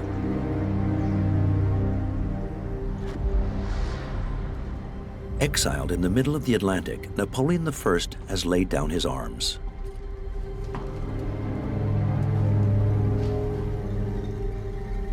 However, he's not just thinking about his stinging defeat. He's thinking of Paris.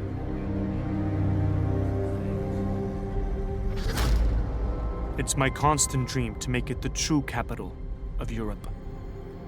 Something fabulous, colossal, never seen before. Napoleon didn't have time to realize his imperial capital, but he laid the groundwork.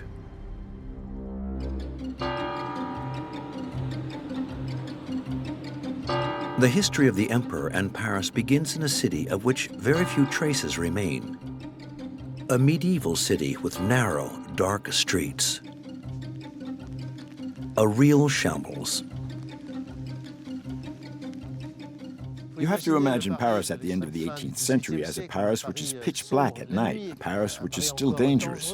All the work of Napoleon and his successors, and rightly so, will consist of opening up Paris, bringing fresh air, and installing monuments. If one place incarnates the ambition of Napoleon as regards Paris, it's the Place de l'Étoile, the birthplace of the Arc de Triomphe. The Arc de Triomphe has absolutely extraordinary dimensions. 164 feet height, 147 feet wide, and 72 feet deep, so it's absolutely insane. All around the Arc de Triomphe, the major axes. The Avenue de la Grande Armée, the Avenue de Wagram, the Avenue de Friedland. They proclaim the military victories of the empire, and it is not by accident. This colossal monument owes everything to a major event, a turning point in the history of France and of Napoleon's, the Battle of Austerlitz.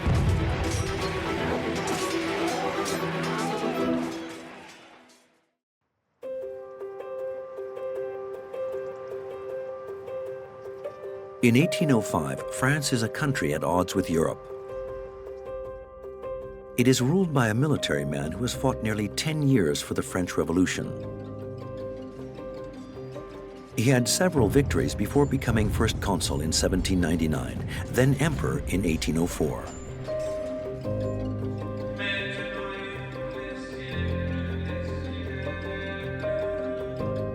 At the time, France reigns over a significant territory which extends from Belgium to the north of Italy.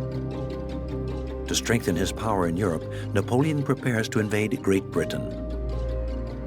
At the camp at Boulogne-sur-Mer, he assembles his great army, 190,000 men. It's all set up, ready to go. They've been training for 3 years now, so they're very, very good, these guys. And he reckons that once you get to the south of England, it's an easy job to get to London. No one will stop me. There's no army.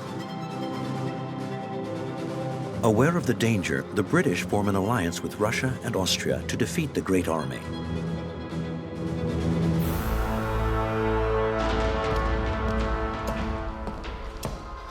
So Napoleon brutally changes his strategy. On the 2nd of December 1805, he gains a crushing victory at Austerlitz, which is part of what is now the Czech Republic, exactly 1 year to the day of his coronation. Austerlitz was a vindication of the years, literally years of hard training, when he took raw conscripts, boys straight from the farms, and turned them into the greatest military machine Europe had ever seen, a weapon of mass destruction. They were going to come back to Paris, to his capital, as heroes, and they were going to show both Paris and the whole of France what this new regime was made of.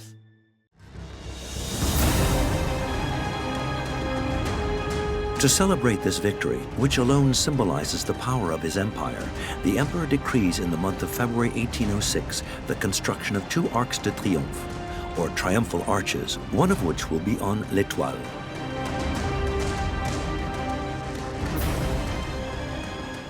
These triumphal arches initiated by Rome have remained through the ages the architecture of a victorious army. The first arch, called the Carrousel, is relatively modest with a height of 62 feet, a width of 75 feet, a depth of 23 feet, and equipped with 3 arcades. It will be built in front of the imperial residence of the Tuileries Palace, within the confines of the Louvre. It's a great success on the part of Napoleon and his architects, who were Percier and Fontaine. They succeeded in creating on a site opposite the Tuileries, which no longer exists and which was Napoleon's palace, an Arc de Triomphe based on the human scale, perfectly successful in its architecture, perfectly balanced. But for the second one, Napoleon pictures a magisterial arch, worthy of the tremendous victory at Austerlitz. It's the most imposing monument that he will leave for posterity.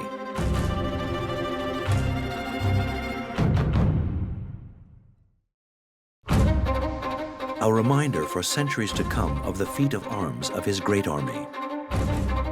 An arch which the emperor pictures in the east of Paris on Place de la Bastille, on the site of the ancient fortress, symbol of the ancient regime, which fell on the 14th of July, 1789. This project strongly displeased Champagny, who was the Minister of the Interior at the time, who was in charge of the large-scale public works, because he knew that such an enormous arch in a fairly closed-off area was not going to have perspective, and that was not the aim.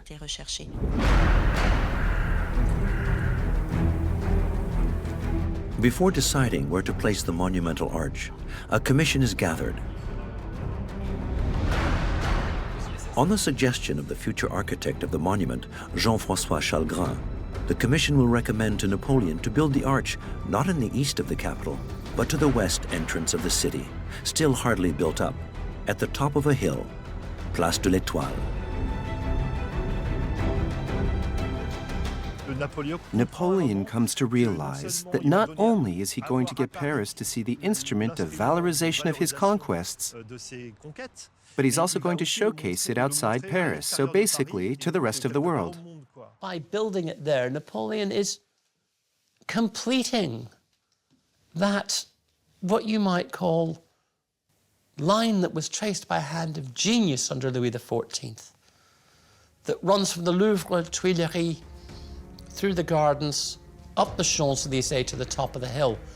There is now something at the top of the hill that completes that panorama. Napoleon will be able to admire this arch from his residence at the Tuileries Palace.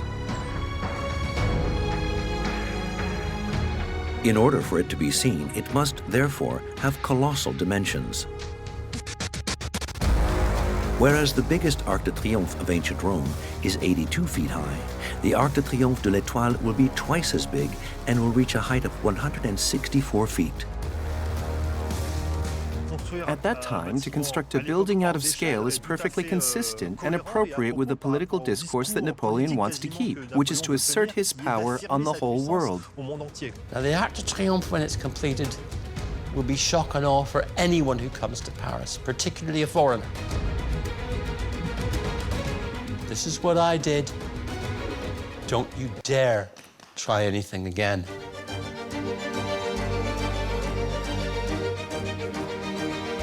The first stone of this exceptional monument will be placed as early as May 1806. However, its definitive form is not yet finished. Only its gigantic dimensions of 164 feet high, 147 feet wide, and 73 feet deep, and its tetrapylon character, with its 4 arcades oriented east to west and north to south, have been agreed upon. With such dimensions, the structure will come close to 100,000 tons. 100,000 tons of material, of which half will be invisible, buried 26 feet under the ground. The foundations are colossal in terms of dimensions and weight. So for the most structural parts of the foundation work, that is to say, most angles and some edges, an enormous stone will be used.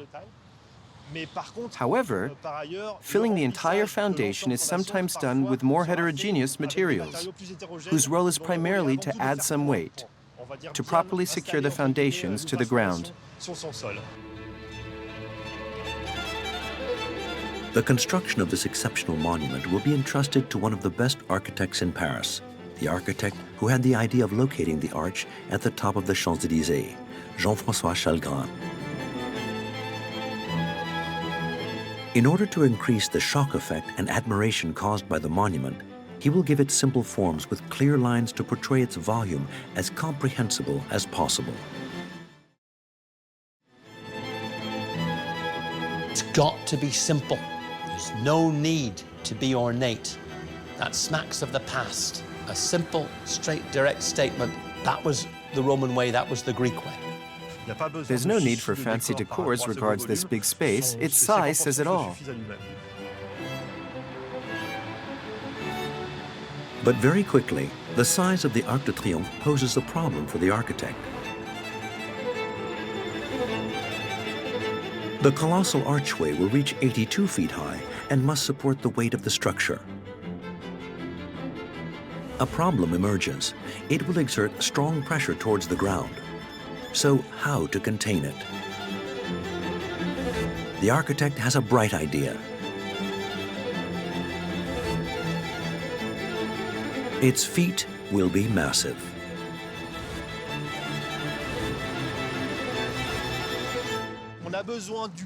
We need the maximum weight possible in the structure, where this oblique appears, to pull down the force, right down to the foundations. We need a massive structure which is completely overloaded with building material. In the upper part of the structure, Chalgrin will create space with the use of rooms. Chalgrin knows that this monument will be built to last, so the choice of materials is crucial. That's why he decides to build it out of dimension stone, and not just any stone, white stone called Château-Landon stone. It's a stone whose great virtue is that it's very tough. The material must really be able to withstand very high compression rates. And finally, I think the choice of the stone is linked to the notion of facing masonry. That's to say, the finishing that Chagrin wished to implement. If the works on the Arc de Triomphe start in 1806, and his solid plans are never contradicted, Napoleon is unaware that he will never see its completion.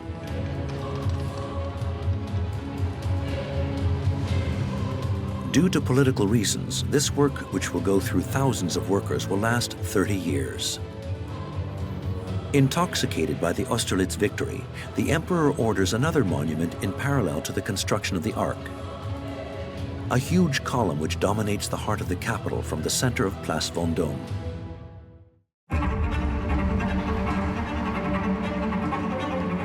Inspired by the Emperor Trajan column in Rome, the Vendôme column is over 140 feet with a diameter of 10 feet. Its 787 feet long decoration celebrates the epic that was this victorious campaign. It's made with bronze from cannons captured from the Austrians and the Russians. At its summit, Napoleon places a statue where he is represented in the guise of a Roman emperor. It is one of the rare statues of him which survives today in the capital. Napoleon knows that to be immortal, he must create prestigious monuments. Monuments which to some extent vaunt the power of his regime and army.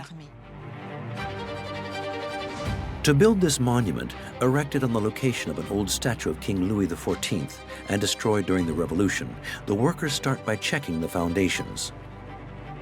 At a depth of 98 feet, they are considered fit to accommodate this monument. The column itself is made from dimension stone. Its bronze decor, divided into 425 plaques, is fixed to the stone with clamps. Initiated in 1806, the works will be completed with the help of enormous scaffolding. It will take 4 years. During this time, the tension between European powers will allow Napoleon to amass new military victories. Victories which will allow the erection of new monuments to his glory and to that of his great army.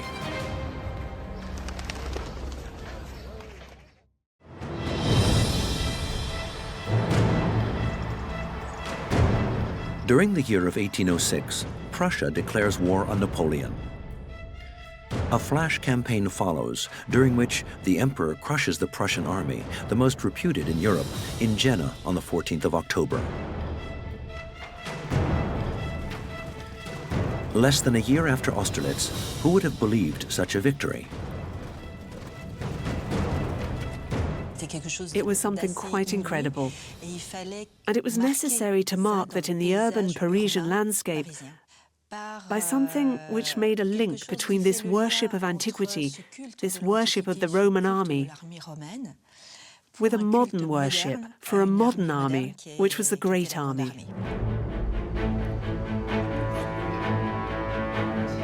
It's a new antique-inspired monument with crazy dimensions that Napoleon decides to erect. A temple dedicated to the glory of the army, which would become the Madeleine Church. The monument, built in the pure Greco-Roman style, occupies the same superficial measure as the nave of Notre Dame Cathedral. 354 feet long, 141 feet wide, 98 feet high. With its pediment, its portico, and its 52 Corinthian columns, this monument will contribute in turn to make Paris the imperial capital which Napoleon dreams of. The only paradigm is Rome. We live through something that is absolutely unique. Nobody has ever done what we've done. We can't explain ourselves to our sons, we can't explain ourselves to our parents. The only reference we have to the rest of history is ancient Rome. In 1807, a competition is organized. Among the candidates, the architect Pierre-Alexandre Vignon, 43 years old.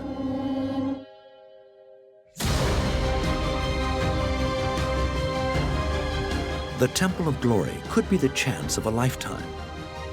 He will work non-stop to deliver a pure project, monumental, a perfect imitation of a Greco-Roman temple.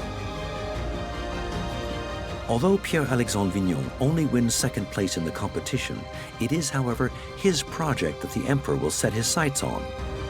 It had to be something that did not detract from the purpose, and that was to class these people with classical heroes. That was to bracket them with the bravest soldiers of Greece and Rome in the same way, but not to overshadow it and overawe it with anything inconsequential. The antique temple, designed by Vignon, will consist of an imposing stylobate of 27 steps. At the center, a cella represents the heart of the building. Surrounded by a portico of 52 columns, it will be fitted with 3 cupolas. These cupolas will be equipped with oculi, which will allow the light to penetrate the building deprived of windows. A device directly inspired by one of the oldest Roman monuments still intact, the Pantheon.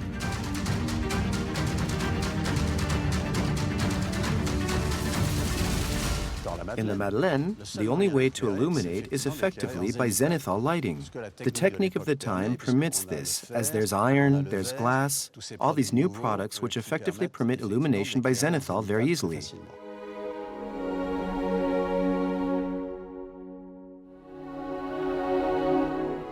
And as the temple is long, we will create 3 cupolas, but without a dome.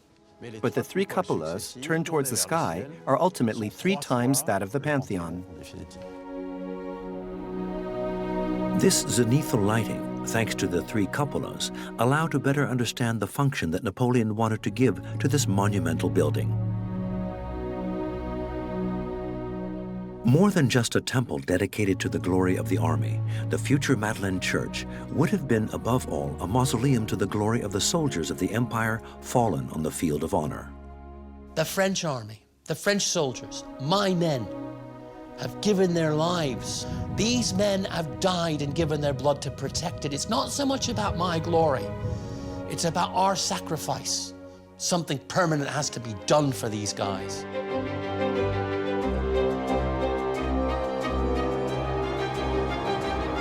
But where to construct this Temple of Glory? Napoleon finds the solution in the area west of the capital.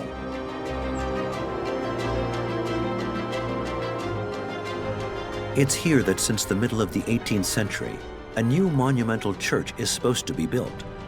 A number of works had already been started, but the French Revolution put an end to it. This abandoned building site offers an ideal location for the temple in alignment with the Place de la Concorde, in front of which Napoleon orders the construction of a new facade to the building which will mirror the other side of the square, the Palais Bourbon. This palace, in fact, presented an anomaly. It was angled in relation to the quays, so it didn't present its facade opposite the Madeleine Church. And for an era passionate about classicism, architecture perfectly positioned, the symmetry didn't work. Thanks to these 2 antique temples whose colonnades mirror each other, the Place de la Concorde stands out as the pivot, the patella of Napoleon I's imperial Paris. So here we are between 2 Greco-Roman inspired monuments that Napoleon wanted. He placed one at the end of the Concorde Bridge, built under the Ancien Régime, with Rue Royale in its axis. But these 2 monuments, this tension which they induce, also correspond to another great monument, the Arc de Triomphe. So we have these great monuments which are going to make a monumental impression on this space. Therefore, the future Madeleine Church will impose itself as one of the main connections to Napoleon's monumental Paris. However, behind its apparent simplicity, it will create a problem to its architect. Firstly, where to find the ideal stone.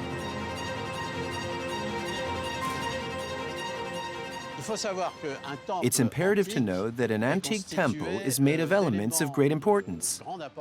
That is, marble stone. In Athens, marble allows the crossing of spaces like that, with a single stone, like a beam. However, the architect didn't have access to Athens marble. He must make do with limestone from the Paris basin. Paris stone is a very different stone which doesn't allow for the monumentality of massive marble stones. Here we have 10 feet, and the columns are around 6.5 feet in diameter. So to get over 10 feet, it's impossible to do it with one single stone from the Paris basin.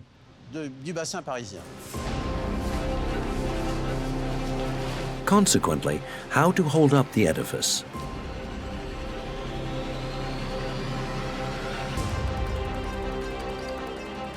The challenge is to assure the maintenance of the elements constituting the portico of the temple, an area which connects the central cella to the colonnade of the monument, separated by 10 feet of empty space.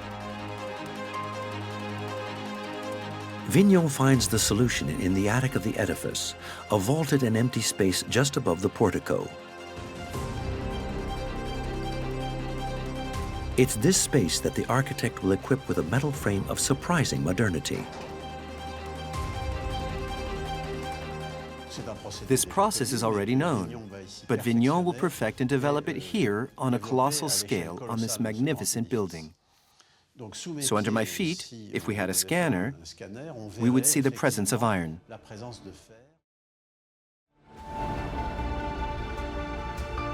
Invisible to the naked eye, it is this armature which will assure the support of the building. This metal spider's web is incorporated in the entire surface of the ceiling. However, to be effective, it must be stretched at its extremities by other thrusts. This will be the role of the vaults that will support them, assuring the maintenance of the ceiling above the portico. Without this metal frame, without this system of armored stone, well, the whole colonnade would collapse in the street. Another challenge, what material to use for the roof structure of the building?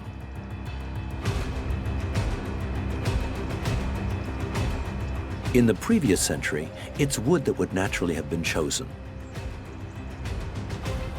However, at the beginning of the 19th century, passionate about modernity, Vignon will choose iron, a material more resistant to fires and parasites.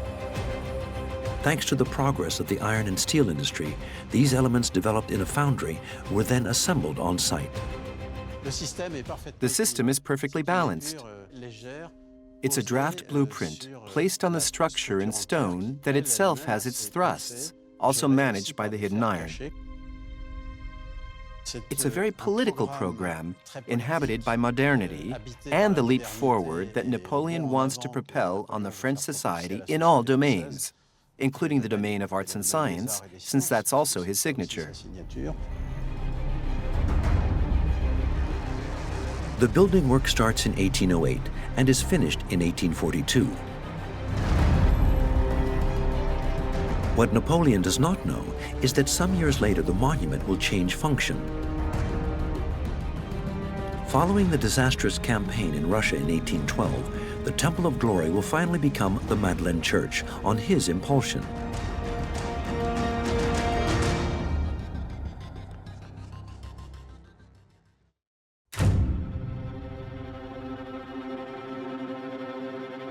For Napoleon to make Paris the capital of Europe, he cannot just build imposing monuments. Throughout his reign, he never stopped setting up numerous works in the capital to make it a practical city, well spaced in the image of its great rival, London.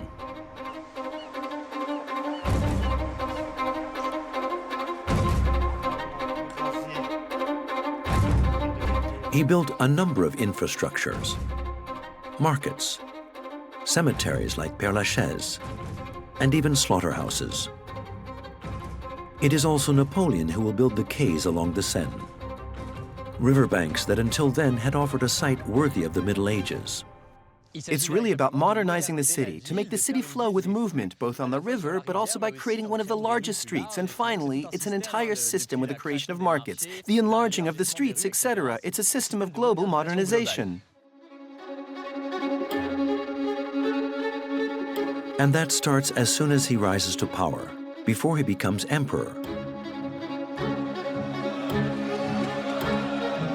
In 1799, when he becomes, by coup d'etat, the first consul of the French Republic. Amongst the works of the consulate, one of them will drastically change the physiognomy of the capital forever, Rue de Rivoli.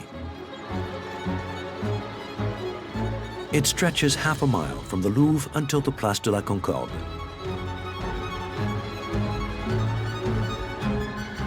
What really distinguishes Rue de Rivoli is its width, its size, and its rectilinear layout. The magnificence of this monumental street, which has been compared to a powerful ventilator which brings with it air and life into Paris.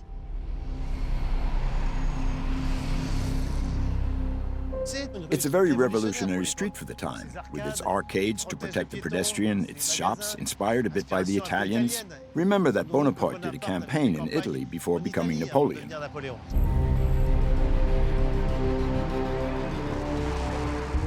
It's not there by chance. It's in the heart of the capital, in the Tuileries Palace, where King Louis XVI was overthrown in 1792, that the first consul is living. No longer here today, it was adjoined to the Louvre in an area which showed a totally different face. The area is principally made up of a maze of narrow, winding streets. On the Tuileries side, there are especially large plots of nationalized buildings, so there are convents, the Feuillants, the Assomption, the Capucines, and there are also mansions. On the Louvre side, the urban fabric is denser, so we have especially old buildings everywhere, representative of old Paris. Incidentally, Balzac will describe this area as an ocean of cobblestones.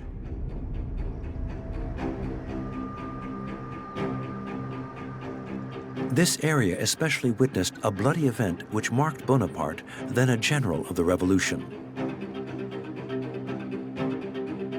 It's the royalist insurrection of October 9, 1795, the 13th Vendémiaire of year 4, according to the revolutionary calendar in use at the time. A day which will drastically change the destiny of the young General Bonaparte on Rue Saint-Honoré at the foot of the Church of Saint-Roch. Very well armed, very well organized bourgeois militias from the western suburbs of Paris organized a rising specifically to overthrow the government.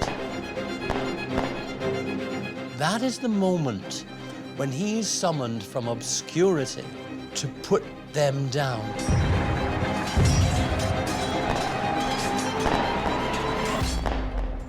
Actually, we can still see a few marks today. The impact of the bullets fired on the crowd by Bonaparte's forces, who were posted at the end of the streets, which led to the Convention. So these are the traces of this bloody event. The event of Vendémiaire made Bonaparte a hero of the revolution. However, he remained the sworn enemy of the royalists. The quartier around Rivoli, it's part of those right-wing bourgeois suburbs that he crushed in Vendémiaire. He's going in there to destroy what he saw as a nest of dangerous right-wing royalism, which of course is right across the street from his office in the Tuileries, right across from where he sleeps. By destroying the area around the Tuileries to create Rue de Rivoli, Bonaparte, now first consul, will kill two birds with one stone. To impose his power to the area west of the city, populated by royalists, but also to materialize with stone the ambition of his new regime.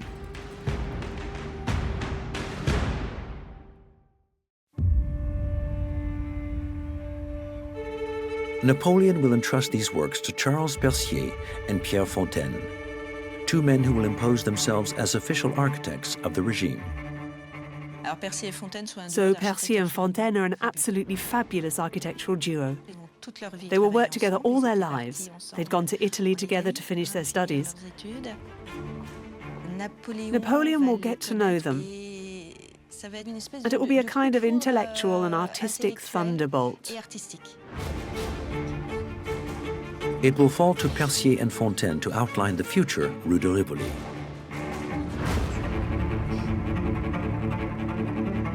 It will stretch from Place de la Concorde, in the extreme west of the capital, up to the Louvre for half a mile.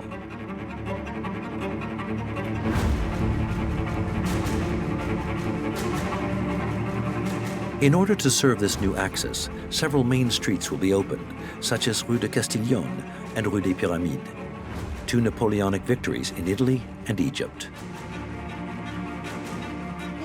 Napoleon still wants to put his stamp on the capital and to always give reminders of the army, of his campaigns, and of his own reign. The opening of this huge street will cause the destruction of a number of buildings. Amongst them, an important place in the French Revolution, the Salle du Manège, seat of the revolutionary assemblies. It's within these walls on the 15th of January 1793 that King Louis XVI was condemned to death by the deputies of the nation. We assume that Napoleon wasn't indifferent to the idea, firstly to start from scratch with these buildings, which are also representative of the ancient regime and the revolution, to really put his stamp on and mark the new regime of the consulate and later of the empire. Napoleon would like to turn Rue de Rivoli into a main highway which would cross Paris from east to west. He takes over a project which dates back to the Revolution. According to this plan, Rue de Rivoli would follow the Louvre. It would then be extended by a large street which would join with Place de la Bastille to the east of the city. However, the obstacles are numerous. It's not going to happen. On the one hand, for practical reasons, also for financial reasons, it needs something much more feasible, which is Rue de Rivoli. Unlike the rest of the city, Percier and Fontaine know they'll meet fewer obstacles around the Tuileries. Many religious buildings have been emptied of their occupants during the French Revolution. Percier and Fontaine will replace this old neighborhood with innovative buildings with simple and harmonious lines.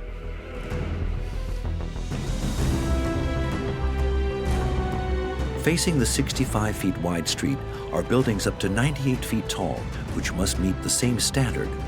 3 floors, topped with a roof of which the size could vary, but the slope had to be 45 degrees. The interesting point about Rue de Rivoli is that it also forms an encasing for the Tuileries Palace. And the Tuileries Palace is a building, a castle which is very decorated, very ornate, and that's why he wants something very sober opposite, so that his residence stands out.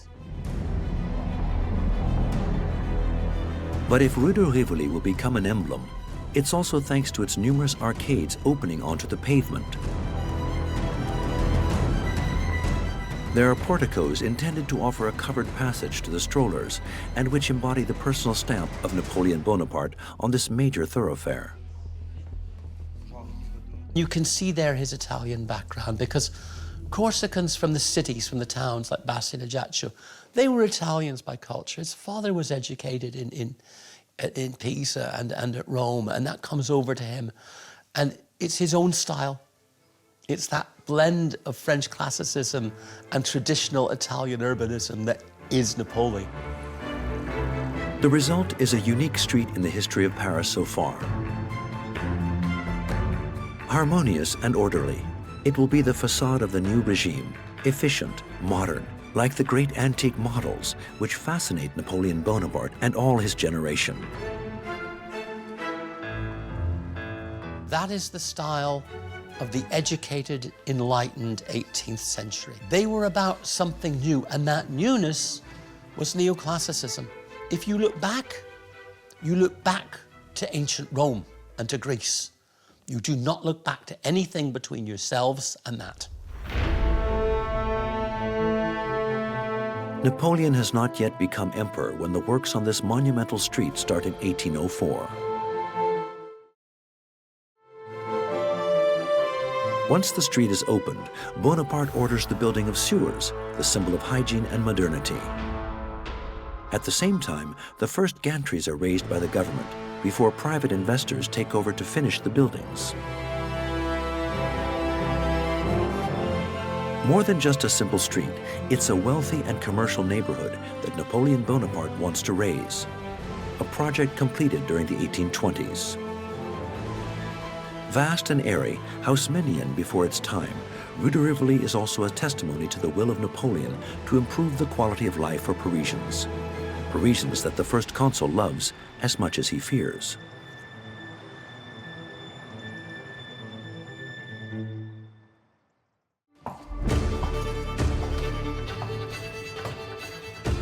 Napoleon knows what the people of Paris are capable of. He was witness during the Revolution. On the 10th of August, 1792, he attends the overthrowing of King Louis XVI and the massacre of the Swiss Guards by the Sans-Culottes in the Tuileries Palace. He's present on that day and he sees the mob in action, and he's disgusted by it. He's a nobleman, and he looks naturally down on, in French they call it la canaille, the mob, and that moment marks him psychologically, this riot, terrible lawlessness. Napoleon knows that a population that is hungry, a population that is scared, can be extremely dangerous. That he is fully aware of, and also that a revolution in France begins in Paris. In order to be assured of the support of the Parisians, the first consul begins to improve the quality of their lives. Because following the revolution, Paris is a dirty city, foul-smelling, where hygiene is not yet a notion.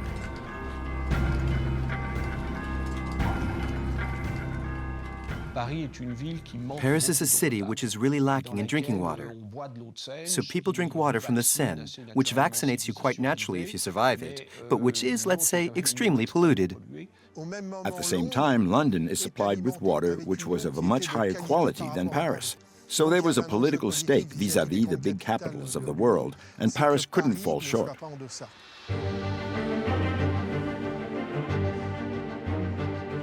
To remedy this deleterious situation, in 1801 the first consul takes over a project several centuries old that nobody has ever succeeded in implementing. This primordial infrastructure, which the capital desperately needs, is the Canal de l'Ourcq, a network of 67 miles destined to provide Paris with drinking water. Napoleon was deeply influenced by Roman history. They all were. Those are the only books they had, and they read them. And if, say, you look at Rome, what did the great emperors do? They build canals, viaducts, to bring fresh water in to the people of Rome. It's to help the sans-culottes. It's to bring them clean water.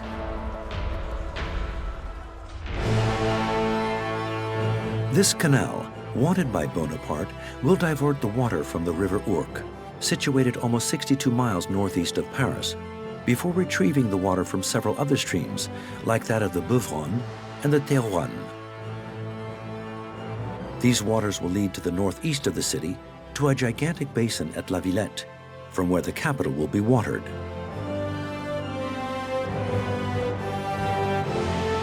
The first consul will entrust the execution of this infrastructure, which is as important as it is political, to a man in which he has much confidence, the engineer Pierre-Simon Girard. Napoleon chose Pierre-Simon Girard because he knows him, because he fought the campaign in Egypt, and he has confidence, generally absolute confidence, in people who've been around him. And he will name him head of this big project, and whom will also benefit from all the technical contribution from the Department of Civil Engineering. It's really going to be the big project of this company of engineers.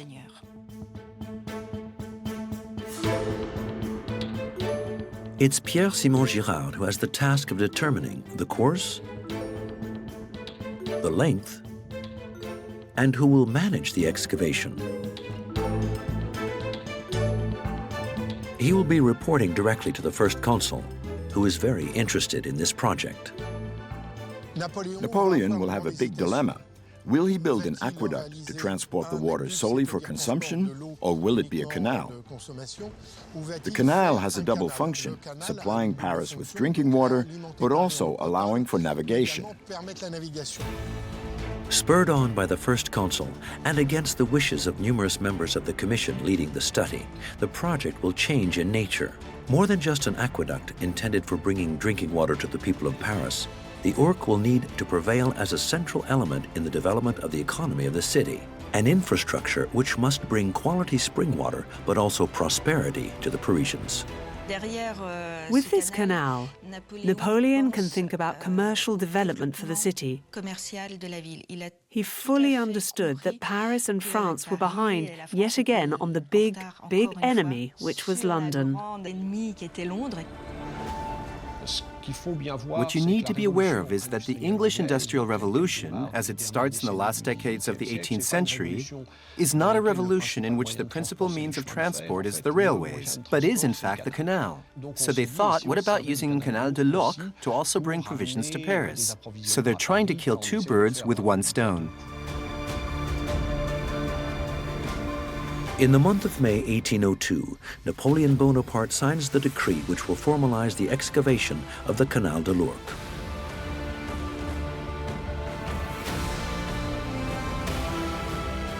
In order to give full meaning to the double function of this canal, the first consul will ratify the proposition of the engineers to add 2 additional waterways.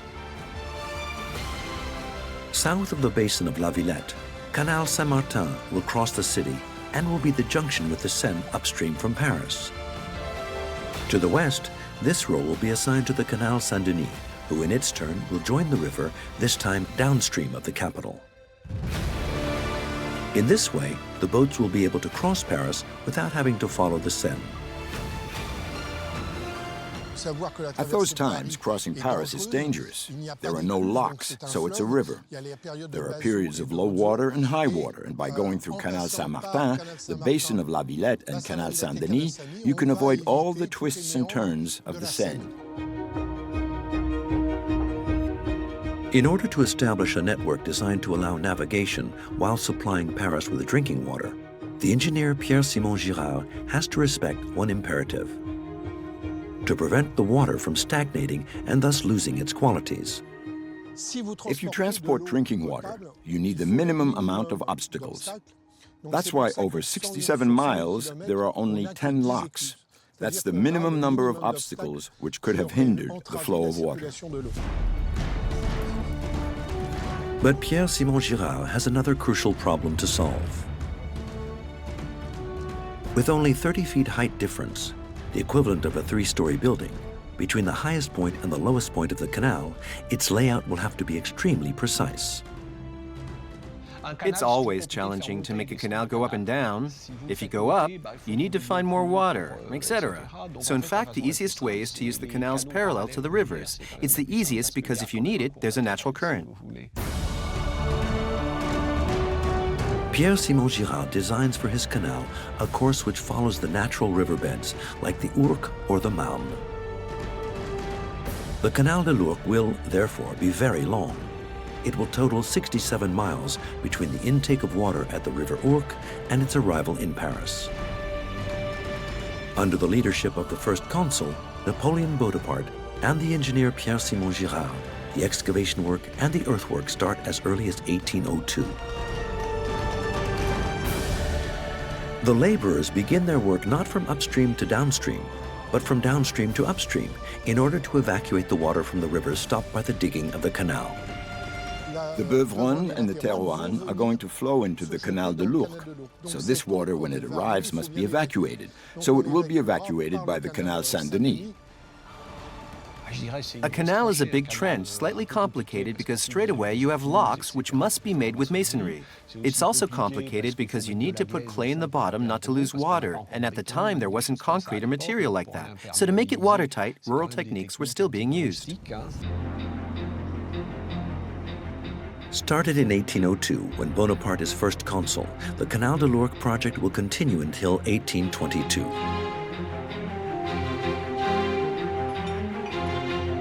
Unexpected events are numerous. In addition to hundreds of thousands of tons of earth to cart, the engineers face major landslides. There is much at stake which necessitates employing thousands of workers. There are moments when a workforce will be demanded. As there had been great Napoleonic victories, there's a prisoner workforce, notably Prussians. So he will give 500 or 600 Prussian prisoners to complete the works. So it's a colossal job because thousands of people will clear the land in order to make the embankments and the digging and the backfill for the Canal de Lourdes.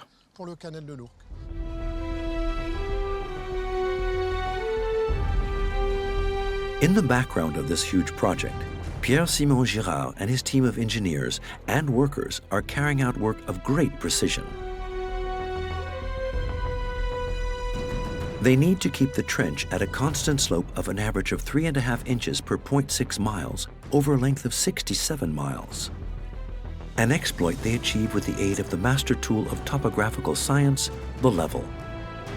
With the help of a graduated leveling rod placed on point A, the engineer who is on point B can, in this way, evaluate the difference in height between the 2 points. Normally, when there is a slope, point B should be lower than point A. So advancing in this way all along the canal, we can define precisely the leveling of the canal, which after the works will allow us to know, in relation to the natural ground we find ourselves on, what digging needs to be done to have a constant slope. The Canal de Lourdes project benefits from the permanent attention of Napoleon. An artilleryman by training, Bonaparte is a man of science who understands the language of engineers, a man to whom no technical subtlety escapes. Napoleon enormously enjoyed visiting building sites. So what he liked to do was to arrive early in the morning at 5 or 6 o'clock. And as was his habit, it was a rapid fire of questions, which needed very, very quick and brief answers, which he stored up. It's a political building site. He has his reputation at stake. He has a promise which he has given to the Parisians, that they will finally have quality water. For Napoleon, it's imperative that this project is completed as quickly as possible.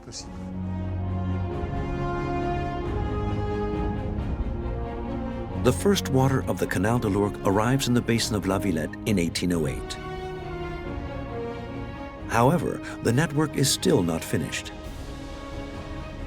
The Canal Saint-Martin, which must link the Canal de Lourdes with the Seine, is barely started, but its path is laid out. It will pass under the Place de la Bastille, where it will feed a giant fountain in the shape of an elephant, which will never be erected.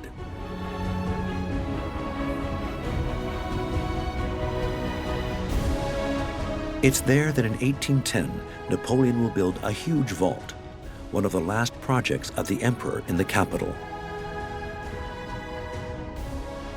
The whole canal will be finished in 1825 and will establish itself as a major commercial and industrial infrastructure of Paris. The basin of La Villette will even at one time be the principal port in France, and as a consequence, will aid the development of its warehouses and factories, which will develop progressively throughout the 19th century. The Canal de Lourdes, the Rue de Rivoli, Vendôme Column, the Madeleine Church, the Arc de Triomphe. Every one of these projects, achieved or still in construction, will be left to the capital for posterity by Emperor Napoleon. He died in Sainte-Hélène in 1821, 6 years after his defeat at Waterloo. His ashes will eventually be repatriated by Louis-Philippe. They rest in the Dôme des Invalides, in the heart of this city that he dreamt of making imperial.